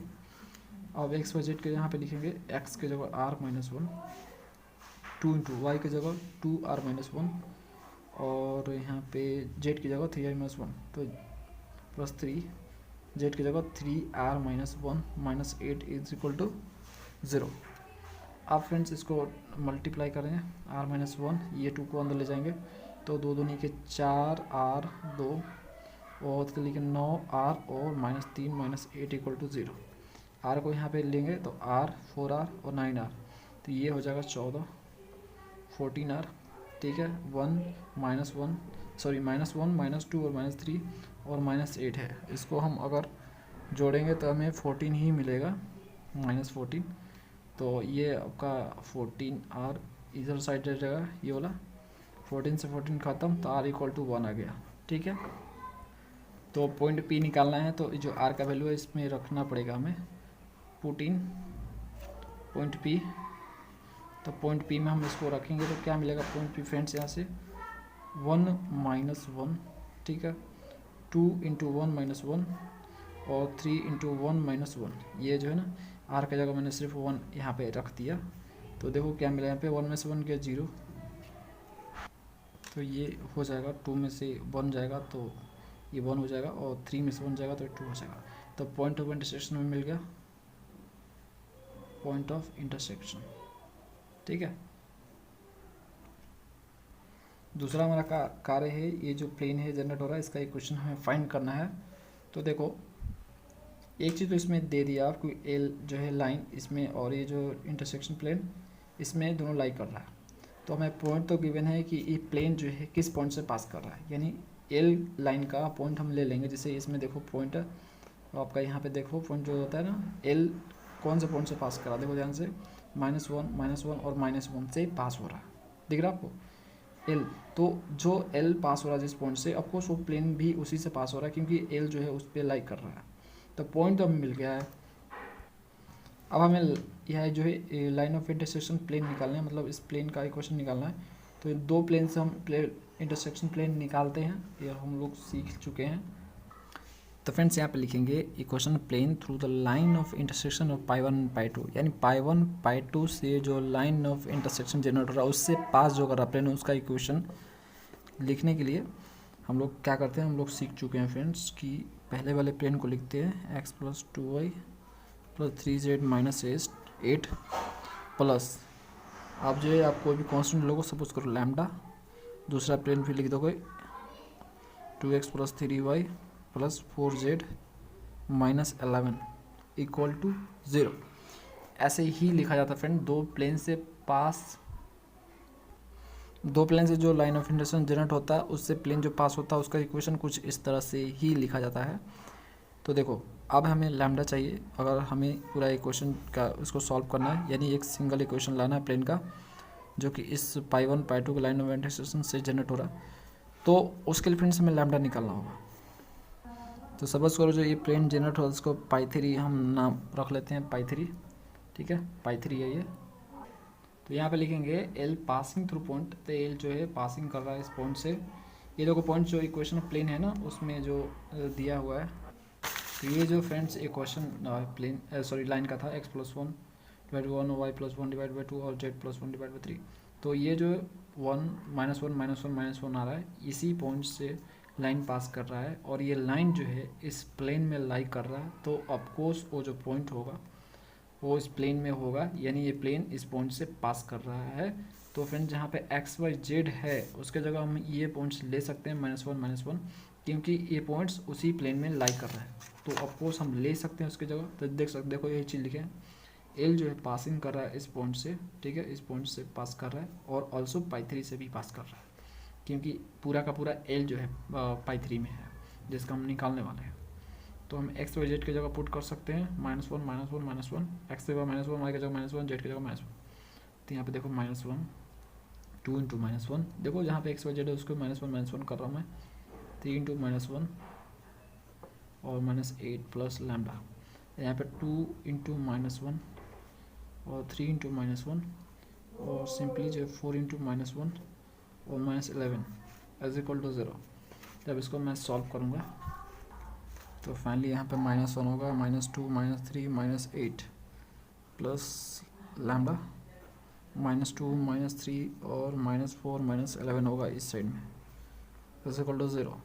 अब इसको जो ऐड कर लो तो यहाँ से -14 आएगा, ठीक है, -14 प्लस लैम्डा, और इधर करोगे तो आपको इधर मिलेगा 20 माइनस में 0।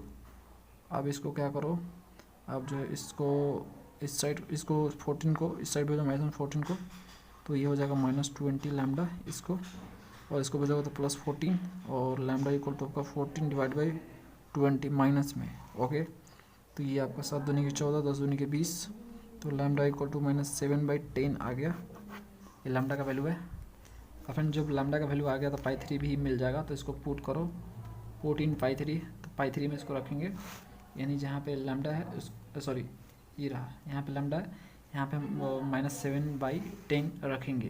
तो देखो रख रहे हैं, तो x + 2 पाई3 यहाँ पे लिख रहे हैं, पाई3 इक्वल टू x + 2y है +3z -8 प्लस लैम्डा का वैल्यू है -7/10। ओके, उसके बाद जो है 2x + 3y + 14z -11 = 0। इसको सिंप्लीफाई करने के लिए 10 को लो, इन सबसे मल्टीप्लाई कर लो, और -7 को लो, इन सबसे मल्टीप्लाई कर लो, बस आ जाएगा। तो इसको मैंने लिया, तो यहाँ से आ गया हमें 10x + 20y + 13z -80, और ये -7 से अंदर ले जाकर मल्टीप्लाई किया तो ये हमें मिला -14x और -21y -28z + 77 = 0, ये मिला। अब इसको यहाँ से x वाला और y वाला और z वाला को एक साथ, और बिना x y z वाला को एक साथ, तो यहाँ से करेंगे तो 10 और 14 तो -4x, फिर y वाला करेंगे 20 और 21 तो -y, और z वाला 13 और 28, तो यह होगा 2z, और ये जो है विदाउट वाला करेंगे तो -80 में 77, तो ये 3 आ जाएगा माइनस में, माइनस कॉमन ले लो तो 4x + y -2z + 3 = 0। तो ये हमें इक्वेशन ऑफ प्लेन मिल गया, जो कि दोनों प्लेन से जो लाइन ऑफ इंटरसेक्शन जनरेट हो रहा था उससे, और जो लाइन गिवन था उससे जो है पास कर रहा है, मतलब वो दोनों लाइन जो है इसी प्लेन में है। ठीक है, तो देखो फ्रेंड डायग्राम देखो, इसमें आपको 4 प्लेन गिवन है क्वेश्चन में। देखो पाई1 पाई2 पाई3 पाई4, तो पाई1 पाई2 से जो लाइन ऑफ इंटरसेक्शन बन रहा है, मतलब जो एक लाइन बन रहा है, ठीक है, और पाई3 पाई4 से जो एक लाइन बन रहा है, लाइन ऑफ इंटरसेक्शन जिसे बोलते हो आप, यानी जो इसको L1 बोलो और इसको L2 बोलो, तो इन दोनों प्लेन को आपको ये दिखाना है कि एक ही प्लेन पे है दोनों। मतलब ये प्लेन सपोज करो ये दिख रहा है आपको, मैंने बॉर्डर बना दिया, तो सपोज करो ये प्लेन है, ठीक है, इसी प्लेन में ये L1 और L2 लाई कर रहे हैं, ये हमें प्रूव करना है। देखो हमारा प्रोसीजर सही है, क्वेश्चन में गलतियाँ है या नहीं ये हमें अंत में पता चलेगा। अगर वो कोप्लेनर होगा तो उसका डिटरमिनेंट हम निकालेंगे तो =0 आएगा, अदरवाइज नहीं आएगा। तो फ्रेंड्स किसी भी लाइन का इक्वेशन निकालने के लिए पहला पॉइंट हमें चाहिए होता है। तो फ्रेंड्स किसी भी लाइन का इक्वेशन हमें निकालना है तो पहले तो हमें एक पॉइंट चाहिए होता है जो उस लाइन से क्रॉस हो, ठीक है, और दूसरा हमें पैरेलल वेक्टर चाहिए होता है। तो देखो पॉइंट तो हम यहाँ पे निकालेंगे दोनों प्लेन से, ठीक है, और हमें एक डायरेक्शन वेक्टर चाहिए। तो इन दोनों को जब हम क्रॉस करेंगे, देखो तो ये जो हमें मिलेगा ना वेक्टर, ये जो मिलेगा वेक्टर, इन दोनों वेक्टर के परपेंडिकुलर होगा, ठीक है, n1 और n2 के परपेंडिकुलर होगा। सेम इस तरह से जो होगा यहाँ पे आपका जो ये होगा, ये वेक्टर जो होगा ये इस L2 के पैरेलल होगा और ये L1 का पैरेलल होगा और इन दोनों के परपेंडिकुलर होगा, ठीक है। डायग्राम से भी आप देख सकते हो। तो फ्रेंड्स इसमें ज़्यादा कैलकुलेशन है इसलिए मैंने इसको सॉल्व किया। आप देखो ध्यान से, यहाँ पे पाई1 और पाई2 है और यहाँ से हमने L1 लेट कर लिया, मतलब जो ये बन रहा है L1 इन दोनों प्लेन से ये है, ठीक है। इसका इक्वेशन ये होगा x - x1/L1 और y - y1/M1 और इक्वल टू z - z1/N1 है, ठीक है। अब देखो इस दोनों को सॉल्व करेंगे तो उसके लिए हम z = 0 करेंगे और एक ऐसा पॉइंट निकालेंगे जो दोनों पे हो, मतलब दोनों पे कॉमन हो, दोनों प्लेन पे, तो वो पॉइंट यहाँ पे ही आएगा वो। तो वो पॉइंट निकालने के लिए z = हम 0 करेंगे, ऐसे ही निकाला जाता है, ठीक है। ऐसा इस टाइप के क्वेश्चन को ऐसे ही किया जाता है। तो z = 0 करेंगे, तो जब z = 0 करेंगे उसमें पुट करेंगे पाई1 और पाई2 में, तो हमें ये इक्वेशन 2 मिलेंगे और इनको जब हम सॉल्व करेंगे तो हमें x का और y का वैल्यू मिल जाएगा। देखो x का 1/7 मिलेगा, दोनों को जोड़ दिया मैंने, इसमें 3 से मल्टीप्लाई करके इक्वेशन 2 में दोनों को जोड़ा तो यहाँ पर 7x - 1 = 0, x = 1/7 आया। इसे पुट किया इक्वेशन 1 में, तो यहाँ से हमें देखो और जहाँ पे x है वहाँ पे 1/7 रखा, तो यहाँ से y का वैल्यू मिला -9/7। तो हमें x y और z का वैल्यू मिल गया। तो जो x y z का वैल्यू जो आया वो x1 y1 और z1 है, कुछ और नहीं। आपका पॉइंट्स है उस लाइन पे, ये जो लाइन है ना इस पे ये पॉइंट्स है यहाँ पे, ठीक है। तो ये देखो यहाँ पे x1 y1 और z1 लेट किया था, तो यहाँ से हमें x1 y1 और z1 मिल गया। अब हमें L1 और M1 और N1 चाहिए, ठीक है, तभी हम इक्वेशन ऑफ लाइन लिख पाएंगे। तो देखो parallel vector L1 is a perpendicular to N1 and N2। जो L1 का पैरेलल वेक्टर होगा, ये जो L1 है पैरेलल वेक्टर होगा जो कि ए वाला है, ये दोनों के परपेंडिकुलर है। मैंने आपको बताया अभी, दिख रहा है डायग्राम में। तो जब परपेंडिकुलर होता है तो उस वेक्टर का डॉट प्लेन का जो नॉर्मल वेक्टर उसे डॉट करेंगे तो इक्वल टू 0 होगा, क्योंकि परपेंडिकुलर वेक्टर का डॉट 0 होता है। तो पहला जो पाई1 है उससे मैंने जो L1 M1 और N1 को डॉट किया तो इक्वल टू 0, ये आपका आ गया। दूसरा जो पाई2 है उसका जो डायरेक्शन वेक्टर है नॉर्मल वेक्टर जो है, तो पाई2 का जो नॉर्मल वेक्टर है तो उसको डॉट किया तो हमारा कुछ इस तरह से आया। देखो ये तो आपको करना ही आता होगा फ्रेंड्स। ये देखो 2, यहाँ पे 2 है, 1 है, 4 है, तो 2 इंटू L1 और यहाँ पे 1 इंटू M1, ये देखो L1 M1 है, तो इसको मैं सिंपली डॉट कर रहा हूँ, ठीक है, 4 इंटू N1, तो ये हमें मिला। तो फ्रेंड्स इनका जब हम क्रॉस मल्टीप्लाई करेंगे तो हमें L1 M1 और N1 मिलेगा। तो देख सकते हो यहाँ पे हमें L1 M1 और N1 मिल गया। अब हमें इसे में L1 में पुट करेंगे, जो लाइन 1 का इक्वेशन हमें लिख रखा है लेट करके उसमें पुट करेंगे, क्योंकि L1 M1 और N1 भी मिल गया हमें और पॉइंट भी मिल गया। तो उसमें जैसे ही पुट करेंगे तो हमें ये इक्वेशन मिलेगा लाइन का L1 का, ठीक है। तो इक्वेशन L1 का मिल गया। सेम इस तरह से L2 का निकालेंगे, पाई3 और पाई4 लेंगे, z इक्वल टू 0 करेंगे और यहाँ से x y z का वैल्यू फाइंड करेंगे। तो हमने यहाँ पे फाइंड कर लिया। तो देखो यहाँ पे x का 1/3 y 0 और z 0 आया। अब यहाँ पे एक्चुअल में जो x y z का वैल्यू आया ये एक्चुअल में x2 y2 और z2 है, यानी उस लाइन पे पॉइंट है, ठीक है। तो देखो L2 हमने यहाँ पे लेट कर लिया। लाइन 2 का इक्वेशन कुछ इस तरह से होगा, x - x2/L2 y - y2/M2 और z - z2/N2। तो x2 y2 और z2 तो मिल गया हमें L2 और M2 N2 चाहिए। तो जो आपका L2 और M2 N2 है ये डायरेक्शन वेक्टर है L2 का, ये परपेंडिकुलर है किसके, तो प्लेन का जो नॉर्मल वेक्टर उसके परपेंडिकुलर है। तो वो चीज़ लिखा मैंने पैरेलल वेक्टर ऑफ L2, जो कि L1 M1 और N2 का जो वेक्टर बनेगा वो है, मतलब ये डायरेक्शन वेक्टर परपेंडिकुलर है किसके, N3 और N4 के, नॉर्मल वेक्टर ऑफ प्लेन। तो पाई3 और पाई4 का नॉर्मल वेक्टर हो गया ये N3 N4। तो सिंपली आप जो है डॉट कर दोगे। तो मैंने फ्रेंड्स यहाँ पे डॉट किया 3L2 + 2M2 + 5N2। ये एक्चुअल में आप समझ सकते हो किस तरह से डॉट किया मैंने। देखो यहाँ पे 3 2 5 है ना, तो सेम यहाँ पे भी 3 2 5 से मैंने L2 M2 और N2 को मल्टीप्लाई किया। सेम जो है आपका यहाँ पे 0, क्योंकि x का यहाँ पे देख सकते हो x यहाँ पे 0 है, ठीक है, x ये नहीं है तो 2y - z है, तो 2 और -1, तो इसके कारण जो है 2 M2 - N2 आपका आया यहाँ पे। अब हमें दो इक्वेशन मिल गए, इनको क्रॉस मल्टीप्लाई करेंगे तो कुछ इस तरह से L2 M2 और N2 हमें मिल जाएगा। तो इनको मैंने यहाँ पे फाइंड कर लिया L2 M2 और N2। तो देखो पॉइंट्स भी हमने फाइंड कर रखा है यहाँ पे, और ये N2 और L2 M2 N2 भी डायरेक्शन वेक्टर भी फाइंड कर लिया लाइन का। तो सिंपली जो है हम क्या करेंगे, यहाँ से देखो इसमें -12 3 और 6 है, तो इसमें हम कॉमन कर सकते हैं क्या, 3 कॉमन कर सकते हैं।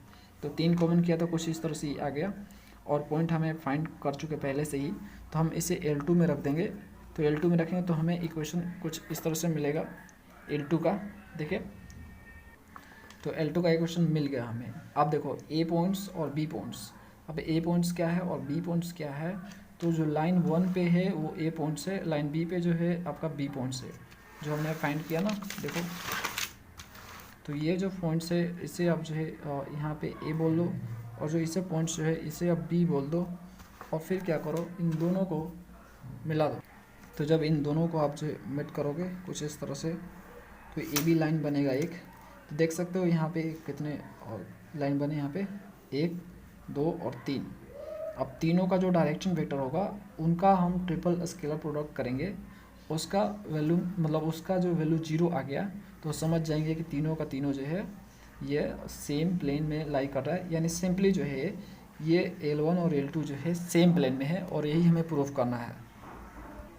तो फ्रेंड्स हम यहाँ से ए बी निकालेंगे। ए पॉइंट्स भी फाइंड कर रखा है, कैसे z=0 करके ए पॉइंट्स किया था ये π1 और π2 से, और सेम π3 और π4 से z=0 करके ये बी पॉइंट्स फाइंड किया। तो देखो यहाँ पे ए पॉइंट से बी पॉइंट से, तो ए बी निकालना है तो बी में से ए को घटाना पड़ेगा। तो 1/3 में से 1/7 घटाएंगे तो 4/21।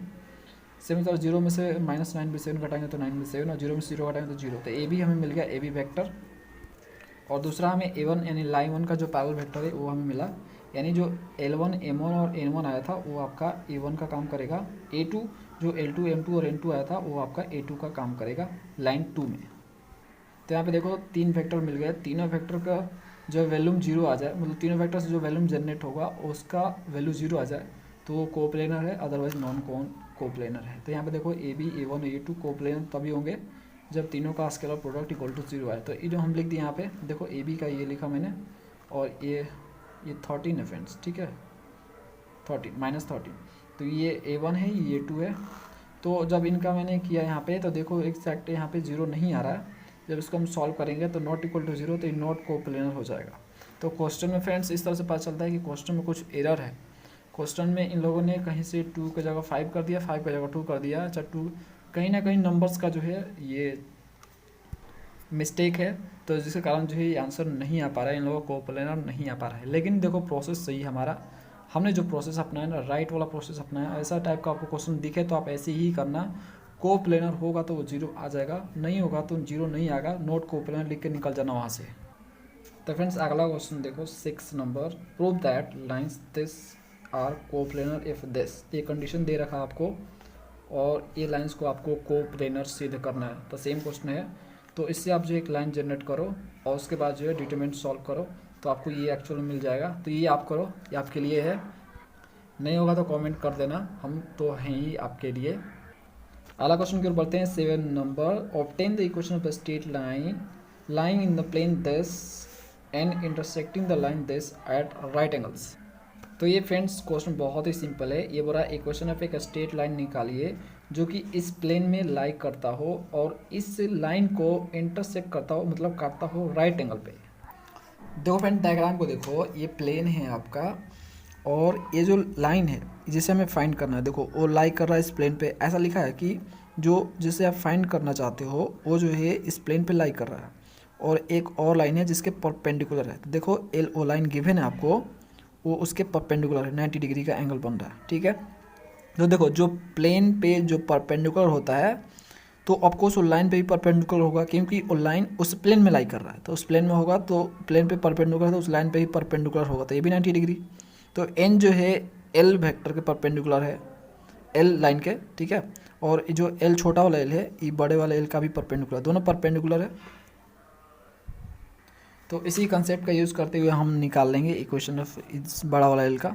तो हम लिखेंगे कि लेट, मान लेते हैं लेट कर लेते हैं कि L जो है ये वाला है, हमने खुद से लेट किया x - x1 बाई a और y - y1 बाई b और z - z1 बाई c, ए लेट कर लिया। तो हमें क्या चाहिए, x1 y1 और z1 चाहिए और a और b और c चाहिए, बस हमें इक्वेशन ऑफ लाइन मिल जाएगा।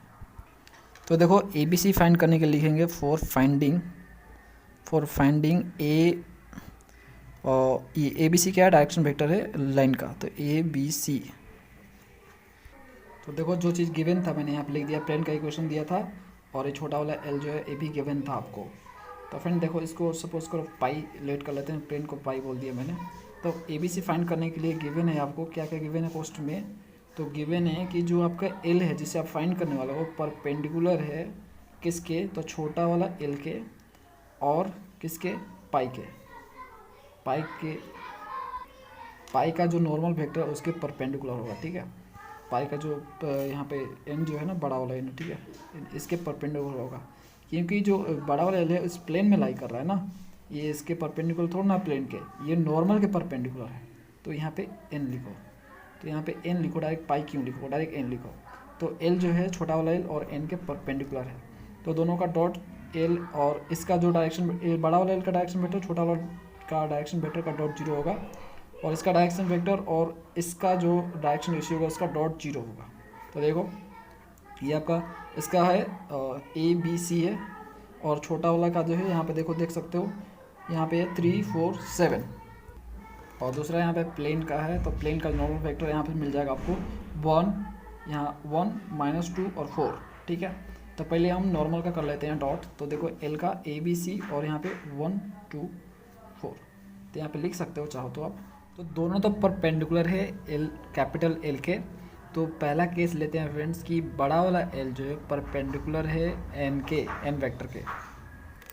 तो direction vector of L perpendicular to N, तो L का डायरेक्शन वेक्टर आपका AI BJ और CK डॉट N का, N आपका वेक्टर है यहाँ पे 1 -2 और 4 है, तो लिखेंगे यहाँ पे I -2J + 4K = 0।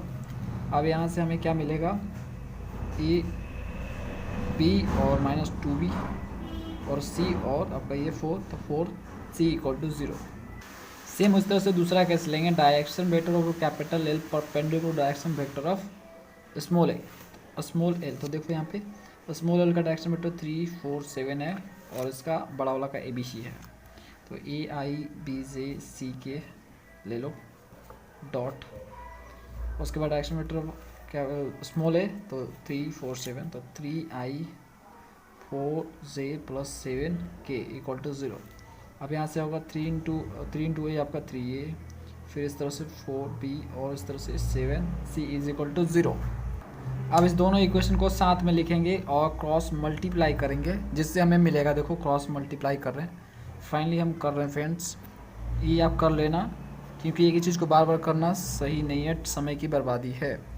1, तो देखो मैंने यहाँ पे क्रॉस मल्टीप्लाई कर लिया ABC, तो यहाँ से ABC निकल के आ गया -13 5 और 10, इसमें से मैंने 5 कॉमन किया तो यहाँ से 6 बचा, यहाँ से 1 और यहाँ पे 2 बचा। तो ABC का वैल्यू आ गया -6 1 और 2। अब हमें क्या चाहिए फ्रेंड्स, ABC निकल के आ गया, अब हमें x1 y1 और z1 चाहिए। तो फ्रेंड्स जो x1 y1 और z1 है वो कोई और पॉइंट नहीं, वो प्लेन पे एक ऐसा पॉइंट होगा जो कैपिटल L लाइन और स्मॉल लाइन को इंटरसेक्ट करेगा, यानी जहाँ पे कट करेगा, और वो प्लेन पे ही होगा। उसको निकालने के लिए हम ये स्मॉल l लाइन का यूज़ करेंगे, इस इक्वेशन का यूज़ करेंगे। तो लिखेंगे एनी पॉइंट ऑन स्मॉल ए पे कोई भी पॉइंट, यानी फ्रेंड्स ये सपोज करो एक लाइन है, तो इस पर कोई भी पॉइंट हो सकता है, वो उस पॉइंट का जनरल इक्वेशन है। उसको देखो यहाँ पे निकालने के लिए हम यहाँ पे लेट लैम्डा कर देंगे कि = लैम्डा, तो x - 2 / 3 = लैम्डा, तो x = यहाँ पे आ गया 3 लैम्डा + 2। सेम उस तरह से y आ जाएगा आपका 4 लैम्डा - 1, और z बताओ क्या आएगा 7 लैम्डा + 6। ओके, अब ये जो पॉइंट है वो प्लेन पे भी है, ठीक है ना। ये जो पॉइंट आपको निकाले अपने, ये पॉइंट सपोज करो ये ऑन L जो है सपोज करो P पॉइंट है, तो जो P पॉइंट आपने यहाँ पे निकाला 3 लैम्डा + 2 और 4 लैम्डा - 1 और 7 लैम्डा + 6, ये निकाला पॉइंट। तो ये फ्रेंड्स ये इंटरसेक्ट भी कर रहा है लाइन को, दोनों लाइन को जहाँ पे इंटरसेक्ट कर रहा है, और जो जहाँ पे इंटरसेक्ट कर रहा है वो प्लेन पे भी पॉइंट्स है, तो वो पॉइंट्स P वही है जो इंटरसेक्टिंग भी कर रहा है और प्लेन पे भी है। तो प्लेन पे है ये पॉइंट्स, तो प्लेन के इक्वेशन में जो x y z है उसके जगह हम रखेंगे तो इक्वेशन को वो सेटिस्फाई करेगा। तो जो हमारा प्लेन का इक्वेशन है, तो यहाँ पे लिख देंगे पहले कि पॉइंट जो है point P lie on plane, जो प्लेन आपका पाई है उस पर लाई कर रहा है, तो पाई आपका जो प्लेन का इक्वेशन गिवन है, तो ये प्लेन का इक्वेशन है। तो इसमें हम x y और z की जगह वैल्यू ये पुट करेंगे, तो x जगह 3 लैम्डा + 2 -2 y की जगह 4 लैम्डा - 1 और z की जगह फ्रेंड्स 7 लैम्डा + 6 -51 = 0। अब इसको सॉल्व कर लेंगे, इसको मल्टीप्लाई करके 3 लैम्डा + 2 और 2 को अंदर ले जाकर मल्टीप्लाई करेंगे, तो हमारा कुछ इस तरह से आएगा। लैम्डा वाला को जोड़ लेंगे तो 23 लैम्डा आपका हो जाएगा, लैम्डा वाला को एक साथ जोड़ेंगे तो, उसके बाद विदाउट लैम्डा वाला को जोड़ेंगे तो 23 ही होगा इक्वल टू 0।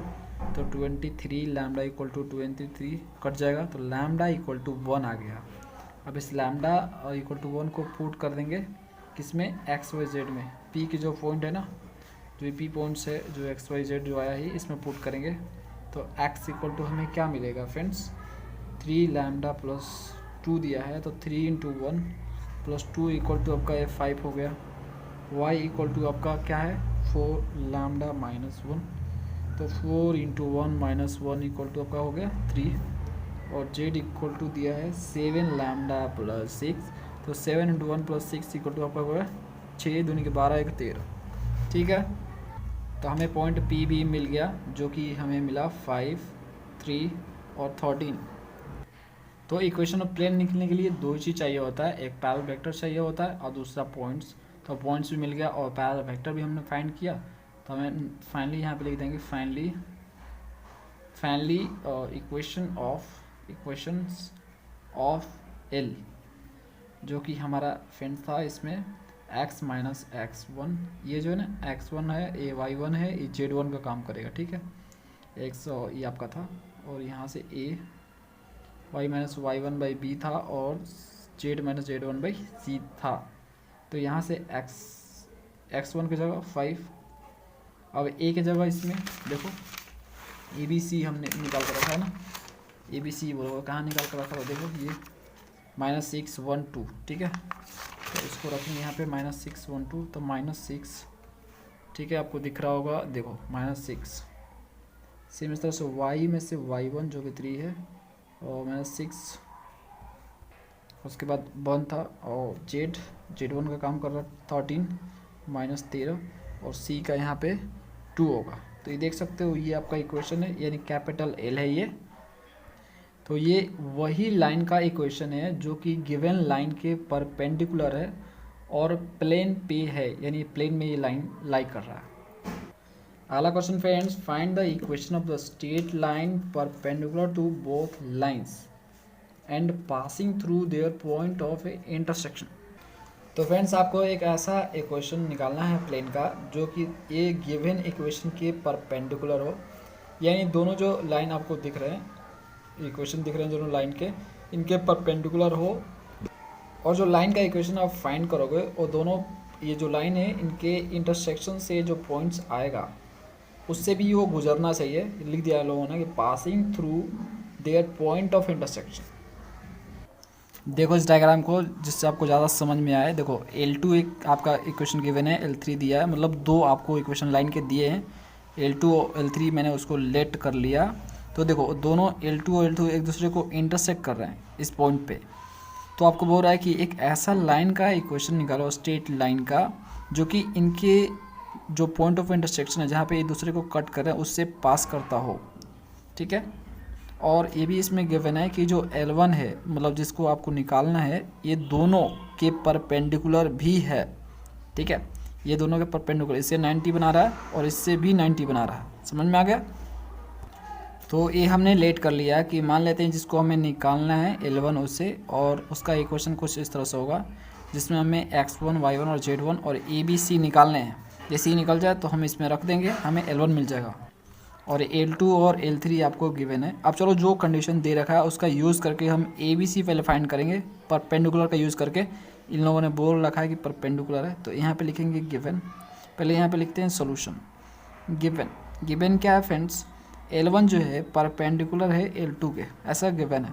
दोनों के परपेंडिकुलर, L2 और L3 दोनों के परपेंडिकुलर। पहले लेते हैं कि L1 जो है परपेंडिकुलर होगा L2 के, तो जो इनका डायरेक्शन वेक्टर का डॉट होगा वो इक्वल टू 0 होगा। जैसे A है और इसमें 1 2 3 है और इसका ABC है, तो देखो A इंटू 1 आपका A, B इंटू 2 आपका 2B और C इंटू 3 आपका 3C, ओके, इक्वल टू 0। इससे आप जो इक्वेशन 1 बोलो, इक्वेशन 1, ओके। सेम और भी गिवन है कि गिवन L1 जो है परपेंडिकुलर है L3 के। अभी जो L1 आपका लाइन जो है जिसे हमें निकालना है वो L3 के भी परपेंडिकुलर है, तो इसका जो डायरेक्शन वेक्टर होगा, इसका ABC है, इसका 2 -1 और 2 है, तो A इंटू 2 आपका 2A, B into -1 equal to -B और C इंटू 2 आपका 2C इज इक्वल टू 0। इससे इक्वेशन 2 बोलो। अब ABC निकालने के लिए हम लिखेंगे cross multiply of 1 and 2, cross multiply of equation 1 and 2 को क्रॉस मल्टीप्लाई करेंगे। तो इसको क्रॉस मल्टीप्लाई हम कर लेते हैं, बार बार एक ही चीज़ नहीं करेंगे। चलो हमको इसको कर लेते हैं। तो मैंने क्रॉस मल्टीप्लाई किया इसको, तो हमें मिला ये वाला A/7 B/4 और C/-5। तो ABC हमें यहाँ से मिल गया। अब हमें पॉइंट्स निकालने हैं X1, Y1 और Z1। तो देखो ये जो पॉइंट P है ये तीनों पे लाइक कर रहा है, तो जो हमें इक्वेशन गिवन है उसी से ले लेंगे यहाँ पे। तो उसके लिए हम क्या करेंगे, दोनों में से कोई भी लाइन लेंगे L2 या L3। तो लिखेंगे यहाँ पे एनी पॉइंट ऑन L1 पे कोई पॉइंट हमें चाहिए। तो उसके लिए हमें क्या करना पड़ेगा, पहले L1 को लिखना, L1 नहीं फ्रेंड्स L2, ठीक है। मैंने बोला इसमें से दोनों में से कोई ले लो जो आपको गिवन है। तो L2 पहले लिखेंगे यहाँ पे, L3 लिखने के बाद यहाँ पे L2 लिखने के बाद इक्वल टू लैम्डा। तो यहाँ से x इक्वल टू हमें क्या मिलेगा 1 इंटू लैम्डा और ये जो 1 से जाएगा तो प्लस हो जाएगा, तो लैम्डा प्लस 1। सेम उसी तरह से y फाइंड करेंगे तो 2 इंटू लैम्डा और ये प्लस 1। अब z इक्वल टू आपका 3 इंटू लैम्डा 3 लैम्डा और ये साइड जाएगा तो -2। तो ये हमें मिलेगा XYZ मिलेगा, ठीक है। इसे हम पुट कर देंगे किस में, पुट इन L3 में पुट करेंगे। जो L3 का इक्वेशन है ये, इसमें XYZ की जगह ये जो वैल्यू हम लोगों ने निकाल रखा है इसको हम पुट करेंगे। क्योंकि देखो पॉइंट ऑफ इंटरसेक्शन ये पॉइंट तीनों पे लाई कर रहा था, हम इसमें रखे चाहे इसमें रखे तीनों के लिए वैलिड होगा, तीनों में सेटिस्फाई करेगा। इसलिए मैं उसको उठा के इसमें रख रहा हूँ, कोई दिक्कत नहीं है, ठीक है। क्योंकि ये तीनों में पॉइंट लाइक कर रहा है, ये पॉइंट P है, ठीक है, पॉइंट P है। तो देखो मैं यहाँ पे, तो यहाँ पे x+2 है तो x की जगह यहाँ पे रखेंगे लैम्डा प्लस 1। तो एक्चुअली फ्रेंड डायरेक्ट हम लिख रहे हैं इसको, ठीक है। तो हम चलो लिख देते हैं लाइन का इक्वेशन। तो यहाँ पे रखेंगे x की जगह रखेंगे लैम्डा प्लस 1 था हमारा, प्लस टू है डिवाइड बाई 2। y की जगह था 2 लैम्डा प्लस 1 और -5 है इक्वल टू डिवाइड बाई -1। और z की जगह 3 लैम्डा -2 है और उसके बाद +3 है तो +3 डिवाइडेड बाई 2। अब इसको अरेंज करो तो देखो 1 + 2 आपका 3 हो जाएगा, तो लैम्डा प्लस 3 डिवाइडेड बाई 2 और 2 लैम्डा यहाँ से और 1 में से 5 जाएगा तो माइनस यहाँ 4 होगा और -1। अब यहाँ पे 3 में से 2 जाएगा तो 1 हो जाएगा, यानी लैम्डा प्लस 3 होगा यार, 3 लैम्डा प्लस 1 होगा, ठीक है। 3 में से 2 जाएगा तो 1, तो ये डिवाइडेड बाई 2 हो गया। अब इसमें से दो कोई भी लो और लैम्डा का वैल्यू निकालो। तो इसमें से कोई भी दो हम ये दोनों लेते हैं, तो एक हम लेते हैं लैम्डा प्लस 3/2 और 2 लैम्डा -4 डिवाइड बाई -1। दोनों में से फ्रेंड दो जोड़ा कोई भी आप लोगे तो आंसर सेम ही आएगा लैम्डा का, ठीक है। तो यहाँ से क्रॉस मल्टीप्लाई करो तो इसको करेंगे -1 से, तो माइनस लैम्डा -3 और इसको 2 को लेंगे इधर से मल्टीप्लाई, तो 2 दूनी के 4 लैम्डा और 4 दूनी के 8। इस साइड इसको लो, तो इसको जब लोगे इसमें तो ये आपका हो जाएगा इधर 5 लैम्डा माइनस में होगा, और इस 3 को इस साइड ले जाओगे तो यहाँ से 8 में से 3 जाएगा तो -5 बचेगा आपका ये लैम्डा इक्वल टू।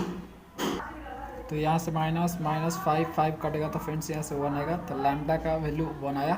अब ये जो लैम्डा का वैल्यू इसको पुट करेंगे हम लोग इन XYZ में, जो XYZ हम निकाल कर रखा था उसमें पुट करेंगे। तो x इक्वल टू हमारा था, तो ये था हमारा x का इक्वल टू लैम्डा प्लस 1, तो लैम्डा की जगह 1 + 1 इक्वल टू 2 और यहाँ पे 2 लैम्डा प्लस 1, तो 2 × 1 + 1 इक्वल टू आपका 3 हो गया। और यहाँ 3 लैम्डा -2, 3 × 1 -2, तो आपका 3 में से 2 गया तो 1 आ गया, तो 2, 3 और 1 आया आपका XYZ की जगह। XYZ और कुछ नहीं, ये आपका X1 है, X1 इक्वल टू आपका 2 आया और Y1 इक्वल टू 3 और Z1 इक्वल टू आपका 1 आया। तो X1, Y1 और Z1 हम निकाल चुके हैं और ABC पहले से निकाल चुके हैं, तो हम दोनों का यूज़ करेंगे और इक्वेशन ऑफ प्लेन लिखेंगे। तो लिखेंगे यहाँ पे इक्वेशन ऑफ प्लेन, लाइन, ठीक है। और जो लाइन हमारा था कौन सा था, तो फ्रेंड्स L1 था, तो L1 था हमारा, तो ये हमारा था L1 x - x1/a equal to y - y1/b और z - z1/c। अब देखो ABC हमें यहाँ से मिल गया था 7, 4, -5 यूज़ कर लेंगे और x1, y1 और z1 हमने निकाल रख दिया यहाँ पे x1, ठीक है। तो यहाँ पे पुट कर रहे हैं, देखो x - x1 जो कि 2 है और a की जगह क्या है हमारा, यहाँ पे देखो ये रहा आपका फ्रेंड्स 7 4 -5। तो यहाँ पे लिखेंगे 7, उसके बाद y में से y1, तो y1 आपका है 3, और उसके बाद b, तो b आपका है 4। अब यहाँ से z-z1, तो z1 आपका है यहाँ पे 1, और c के जगह हम लिखेंगे -5। तो ये हमें मिला L1, तो L1 का फ्रेंड्स इक्वेशन मिल गया। तो फ्रेंड्स ये वही L1 है जो दोनों L2 और L3 के परपेंडिकुलर है, और दोनों जहाँ पे इंटरसेक्ट कर रहा है उससे पास भी कर रहा है। तो ये हमने इक्वेशन फाइंड कर लिया। चलो अगला क्वेश्चन करते हैं। अगला question friends 9th last question इस वीडियो का। A line with the direction cosine proportional to 2, 7, -5 is the drawn to intersect the line this and this. Find the coordinate of the point of intersection and the length of intercepted. तो देखो friend diagram से समझो अब क्या आपको निकालने को बोला है। इसने बोला कि दो लाइन्स हैं, एक लाइन उसको इंटरसेक्ट कर रहा है कुछ इस तरह से, और जहाँ पे इंटरसेक्ट कर रहा है तो दो जगह इंटरसेक्ट करेगा दोनों लाइन को, एक पी पॉइंट सपोज करो, एक क्यू पॉइंट्स। तो ये पी पॉइंट्स आपको निकालने हैं जहाँ पे इसको इंटरसेक्ट कर रहा है, और क्यू पॉइंट्स भी आपको निकालने हैं जो दूसरे लाइन को इंटरसेक्ट कर रहा है। इसको L2 है, ये L1 है, तो L1 को जहाँ इंटरसेक्ट करना है पी पॉइंट्स उससे फाइंड करने हैं, और L2 को जो क्यू पॉइंट से इंटरसेक्ट कर रहा है इसे आपको निकालने हैं। फिर इनके बीच जो लेंथ है, जो पी और क्यू के बीच जो लेंथ है, यानी पी क्यू का मैग्नीट्यूड आपको फाइंड करना है। तो आपको तो क्या क्या निकालना है, पी कोऑर्डिनेट, पी का कोऑर्डिनेट और क्यू का कोऑर्डिनेट, और पी क्यू का मैग्नीट्यूड यानी पी क्यू का लेंथ भी निकालना है आपको। चलो निकालते हैं इसे। फ्रेंड्स आपको गिवन सिर्फ इतना है कि जो ये लाइन है, ये जो लाइन है सिर्फ इसका आपको क्या दिया हुआ है, यहाँ पे डायरेक्शन कोसाइन दिया हुआ है, ठीक है, सिर्फ डायरेक्शन कोसाइन दिया हुआ है और कुछ नहीं। आप इसकी सहायता से सब पी और क्यू निकालो और पी क्यू भी निकालो। देखो फ्रेंड्स इसमें बहुत बड़ा कैलकुलेशन है, ये क्वेश्चन तो है छोटा लेकिन कैलकुलेशन बहुत बड़ा है, इसलिए मैंने इसको सॉल्व किया है। आप इसको ध्यान से समझो। देखो यहाँ पे एक लाइन है L3, ये इसका डायरेक्शन कोसाइन इन लोगों ने दे रखा है, और L1 और L2 भी दे रखा है। बस आपको P और Q निकालने हैं और P Q के बीच का लेंथ निकालना। तो देखो L1 हमने यहाँ पे लिख दिया इक्वल टू λ1 लेट कर लिया। अब दोनों अलग अलग जगह इंटरसेक्ट करा, एक जगह इंटरसेक्ट नहीं करा, जैसे कि प्रीवियस क्वेश्चन हमने देखा, तो ये दो जगह इंटरसेक्ट कर रहा है, इसलिए दो बार लैम्डा लेना पड़ेगा, λ1 और λ2, ठीक है। तो यहाँ पे मैंने λ1 लिया L1 के लिए, ठीक है।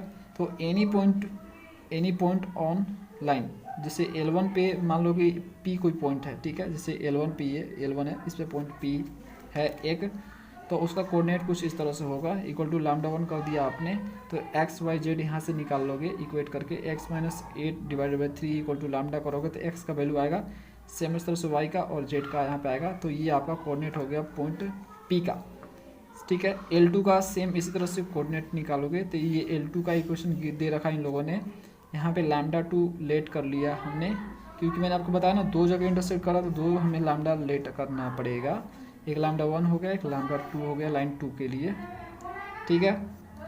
तो any point on Q, any point Q कोई पॉइंट है जो कि L2 पे है, इस पे, ठीक है, L2 पे पॉइंट है क्यू।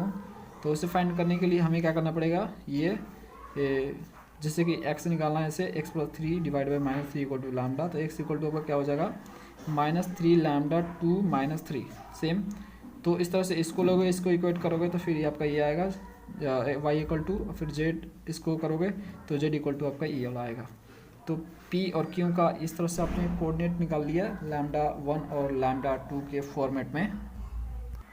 अब देखो जो आपको गिवन है उसके अनुसार लिखेंगे, let the line with the direction cosine proportional to, यहाँ पे लिखेंगे प्रोपोर्शनल टू 10, ये 2 7 -5 आपको गिवन है कि जो लाइन है, ये जो लाइन है L3, इसका डायरेक्शन कोसाइन इन लोगों ने दे रखा है 2 7 -5, इसका प्रोपोर्शनल है। Meet the lines L1 and L2, जो कि L1 और L2 को L2 पे मीट कर रहे हैं P और Q पॉइंट पे। तो देखो in the points P and Q, ठीक है।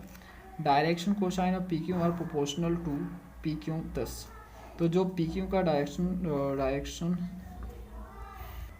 रेशियो होगा, जैसे कि आप PQ निकालोगे तो PQ निकालने के लिए क्या करोगे, PQ निकालना तो Q पॉइंट्स में से P पॉइंट्स को घटाओगे।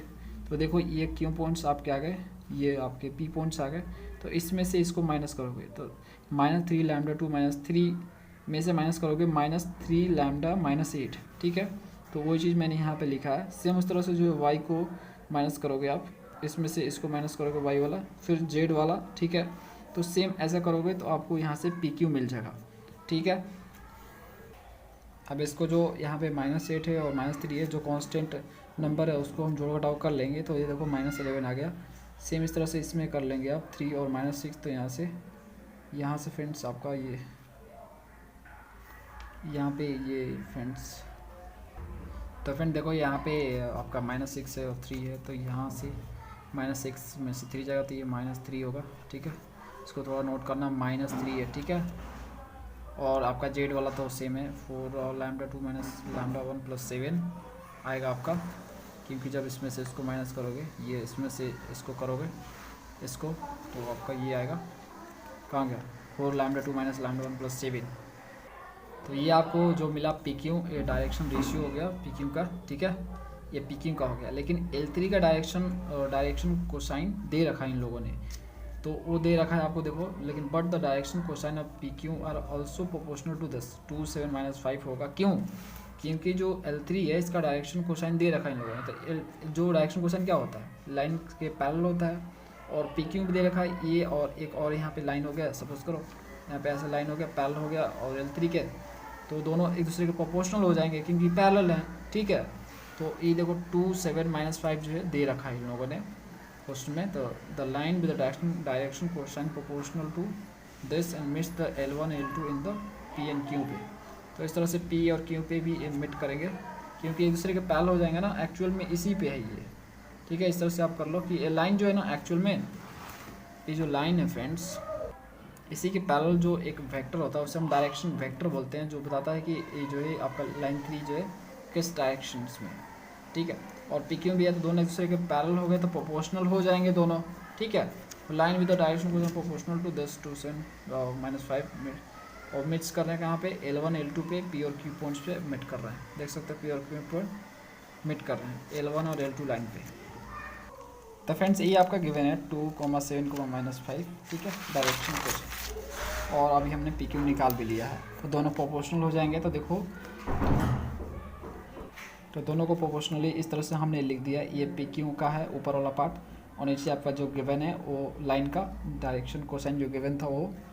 तो देखो ये एक्स का ये 2, फिर उसके बाद 2 7 -5 दिया था ना, देखो यहाँ पे देखो 2 7 -5 दिया आपको गिवन था, और ये हमने निकाला है अभी पी क्यू, तो 10/10, ठीक है, एक्स वाला और वाई वाला और फिर जेड वाला, इस तरह से हम रेशियो में लिखेंगे क्योंकि एक दूसरे के प्रोपोर्शनल होंगे, पैरेलल है, इसके कारण प्रोपोर्शनल होगा, तो इसलिए हम ऐसा लिख सकते हैं फ्रेंड्स। अब इसमें से 2 लेंगे, इक्वेशन जनरेट करेंगे। देखो λ2 और λ1 दो इसमें है वेरिएबल, तो दोनों हमें फाइंड करने हैं। तो दोनों फाइंड करने के लिए हमें 2 इक्वेशन चाहिए, तो 2 इक्वेशन के लिए हम क्या करेंगे, यहाँ से हम इसको लेंगे एक साथ, फिर इसको हम इसको एक साथ लेंगे, ठीक है।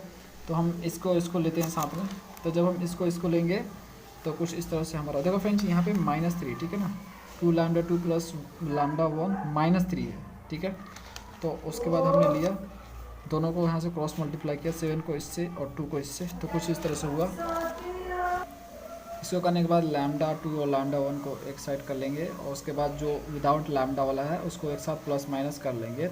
तो देखो -77 है, इसको इस साइड लाएंगे -6 को, तो ये +6 हो जाएगा, और 76 में से जाएगा तो ये 71 हो जाएगा। तो -71 है फ्रेंड्स, इसी इक्वेशन 1 बोलो।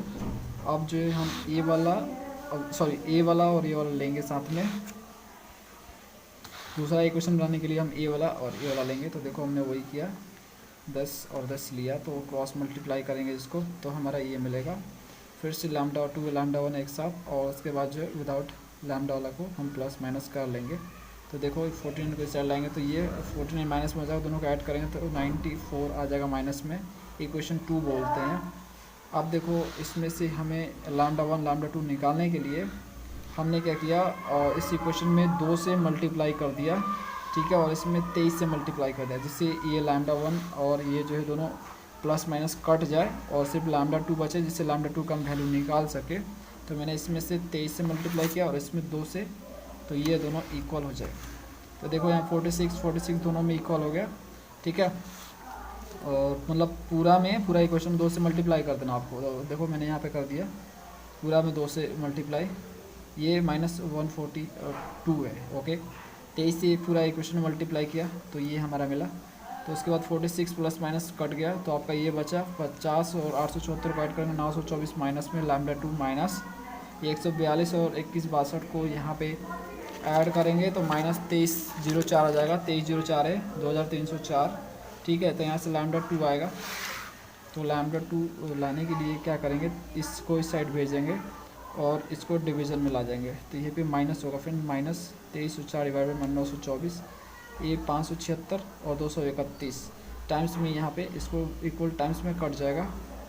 फिर ये जो है ये तो ये दोनों 4 टाइम्स में कटा है तो ये 4 टाइम्स में कटा, 576 4 टाइम्स में 231। फिर मैंने यहाँ से इसको काट दिया तो ये जो है 3 टाइम्स में दोनों कट गया। देखो 231 को 3 से काटेंगे तो 77 और फिर इसको 3 से काटेंगे तो 192। तो इस तरह से 192/77 आएगा, माइनस में आएगा क्योंकि याद रखना माइनस है यहाँ पे, तो ये माइनस में आएगा। तो फ्रेंड्स ये λ2 इक्वल टू माइनस 1/192/77। तो जब हमें λ2 मिलेगा तो λ1 भी निकाल लेंगे, इसे पुट करेंगे इक्वेशन 1 में। तो देखो ये रहा इक्वेशन 1, इसमें मैंने यहाँ पे λ2 का वैल्यू रखा। देखो ये रहा इक्वेशन 1, इसमें हमने λ2 यहाँ पे रख दिया माइनस 192/77, ठीक है। अब इसको सॉल्व करेंगे जब फाइनली, तो देखो इसको हम इस साइड ले जाएंगे -23 λ1 और इसको इस साइड रन देंगे। तो इसको प्लस माइनस कर लेंगे, ये फ्रैक्शन में का जो घटा हुआ है तो इसको कर लेंगे हम। तो जब इसको करेंगे तो कुछ इस तरह से होगा।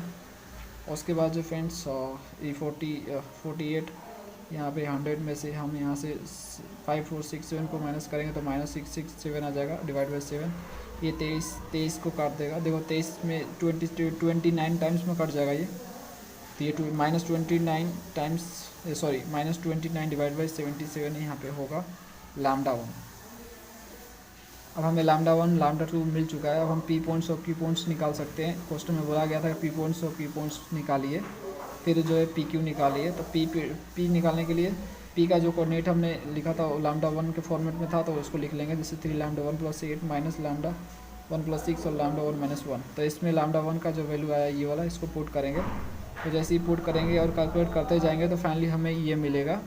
तो देखो पी पॉइंट्स मिला 529 डिवाइड बाई 77 और 491/77 और -40/77। अब उसी तरह से क्यू पॉइंट्स निकालेंगे। क्यू पॉइंट्स λ2 से बना हुआ था तो λ2 का वैल्यू जो आया था उसको इसमें रखेंगे, जो कि -192 डिवाइड बाई 77 था। तो उसको पुट कर दिया। तो कैलकुलेट जब करते गए आगे तो हमें फाइनली फ्रेंड्स क्यू पॉइंट्स मिला, जो कि कुछ इस तरह से आया -345/77 -153/77 -306/77, ठीक है। ये पी पॉइंट्स हमने फाइंड किया अभी और ये की पॉइंट्स अभी फाइंड किया, ठीक है। तो इस तरह से जो है पी और क्यू मिल गया। तो पी और क्यू तो मिल गया हमें, ठीक है। आप देखो आप आंसर मैच करोगे तो आंसर आपका मैच नहीं कर रहा होगा, तो मैं आपको बता दूं आंसर आपका मैच नहीं करेगा। आंसर वो जो है गलत दिया है। वो जो आंसर आपको दिया है ना फ्रेंड्स, वो आपका तभी होगा जब यहाँ पे 2, 5 और 7 जो यहाँ पे दिया है 2 - 5 और 3 है, इसकी जगह रिप्लेस आप करोगे 5 और यहाँ पे 7 है, यहाँ पे 2 जब रिप्लेस करोगे तब आपका वो आंसर आएगा। तो उसने क्या किया, वो छापने वाले ने क्या किया, ये जो है ना क्वेश्चन चेंज नहीं किया, ठीक है ना। क्वेश्चन में कुछ चेंज नहीं किया और आंसर जो है चेंज कर दिया। यानी देखो और क्वेश्चन में वो चीज़ जो मैंने बोला वो अगर डाला होता तो आंसर वही आएगा जो उसमें लिखा गया है, ठीक है। लेकिन क्वेश्चन में यहाँ पे चेंज है तो आंसर भी चेंज आएगा। इसी कारण देखो कितना उथल पुथल हुआ है। आप यहाँ देख सकते हो कितना मुझे कैलकुलेशन करना पड़ रहा है यहाँ पे फ्रेंड्स। यहाँ पे देख सकते हो कितना फ्रैक्शन में आ रहा है फ्रेंड्स। वो जब वो चीज़ रहता तो उसमें सिंपल जो है नंबर्स आता और छोटा छोटा नंबर्स आता और इजीली हो पाता। लेकिन देख सकते हो आपके सामने देखो कितना मुझे कैलकुलेशन करना पड़ा, सारा कितना मेहनत करना पड़ा मुझे। तो ये फ्रेंड्स ये बहुत गलत किया हम लोगों ने। ये क्वेश्चन जो है क्वेश्चन सिंपली चेंज कर दिया और आंसर चेंज नहीं किया, आंसर वही रखा इन लोगों ने। तो ये चीज़ है, ठीक है। तो फ्रेंड्स बहुत से आंसर गलत मिलते हैं मुझे बेस सवाल में, तो इस चीज़ पर फोकस करना। आप जो है स्टेप अपना सही रखना, प्रोसेस सही रखना सॉल्व करने का मैथ, ठीक है। आंसर पे मत जाना। इसलिए मैं बोलता हूँ रेगुलरली वीडियो देखा करो, सीरीज वाइज देखा करो, जिससे आपका हर कंसेप्ट क्लियर हो। आप देखो आगे बढ़ते हैं। इसलिए क्यों और पी पॉइंट जो है अलग आया, इसमें फ्रैक्शन में आ रहा, कुछ इस तरह से आ रहा है, ऊटपटांग से आ रहा, देख सकते हो आप। आप देखो फ्रेंड्स, पी क्यू निकालने के लिए क्यू में से पी घटाएंगे, तो क्यू में से पी घटाएंगे तो इसमें से इसको घटाएंगे, इसमें से इसको और इसमें से इसको, तो देख सकते हो मैंने वही किया। तो यहाँ से किया तो इसको मैंने ऐड किया तो -874 डिवाइड बाई 77 कुछ इस तरह से ये आया, और ये अब आपका ये आया। अब पी क्यू निकालना है, मैंने पी क्यू का मैग्नीट्यूड निकालना है, तो इसका स्क्वायर इसका स्क्वायर इसका स्क्वायर का स्क्वायर रूट, तो एक देख सकते हो स्क्वायर का स्क्वायर रूट कर दिया मैंने। यहाँ पे 77 जो है सब में है नीचे, तो कॉमन इसको मैंने जो कॉमन करके बाहर निकाल दिया तो 77 हो गया 1/। और फ्रेंड्स यहाँ पे आपका जो है इसका स्क्वायर जो होगा 874 का 46 का 266 का, ठीक है। तो ये कैलकुलेटर उठाओ और उससे कैलकुलेट करो, ठीक है, उठ जाओ। तो सिंपली इसका 874 का स्क्वायर फिर 46 का 266 का यहाँ पे स्क्वायर करो, तो जब स्क्वायर करोगे कुछ इस तरह से आएगा, ठीक है। देख सकते हो मैंने भी कैलकुलेटर यूज़ किया, तो 1/7 एक चीज़ के चलते हमने कितना मेहनत करना पड़ रहा हमें। तो 1/77 ये फ्रेंड्स आपका आ जाएगा। तीनों का स्क्वायर करोगे ना, ऐड करोगे ना तीनों को, ये कुछ इस तरह से आएगा। फिर से कैलकुलेटर उठाओ और इसका जो भी आया इसका स्क्वायर रूट फाइंड करो, इसमें कैलकुलेटर में निकालने वाला होता है स्क्वायर रूट, तो आपका ये कुछ इस तरह आएगा। तो इसका कुछ करोगे तो लगभग इतना आएगा फ्रेंड्स, 1117.75 आएगा, ठीक है। तो इसको जब आप काटोगे 77 से तो ये 14 पॉइंट यहाँ पे 51 आएगा कुछ इस तरह से, और इस तरह से पिकिंग का लेंथ आ गया आपका, यही आंसर है फ्रेंड्स। तो इस टाइप के क्वेश्चन को आपको इसी तरह से करने हैं। अब आंसर देख के आपको घबराना नहीं है कि भाई आंसर कुछ और दिया, मैं कितना मेहनत कर रहा हूँ। तो प्रोसेस आपका सही होना चाहिए फ्रेंड्स, चाहे आंसर आपका जो है मैच नहीं कर रहा हो उससे कोई दिक्कत नहीं है। मैं बोल रहा हूँ ना कि आंसर बहुत से गलत देते हैं उसमें, मैं आपको बोल दूंगा कि लगभग मैंने अभी तक जो सॉल्व किया प्रॉब्लम 3.1 से लेकर 3.10 तक, उसमें लगभग मैं बोलूँ तो लगभग 30% को आंसर जो है गलत, ठीक है, मेरे को आंसर गलत मिल रहा है। कोई नहीं, हमें अपना प्रोसेस सही रखना है, ठीक है। तो फ्रेंड्स ये रहा complete solution problem 3.9। Next video में हम मिलेंगे प्रॉब्लम 3.10 के साथ। तब तक के लिए चलते हैं हम लोग नेक्स्ट वीडियो की तैयारी में। Thanks for watching.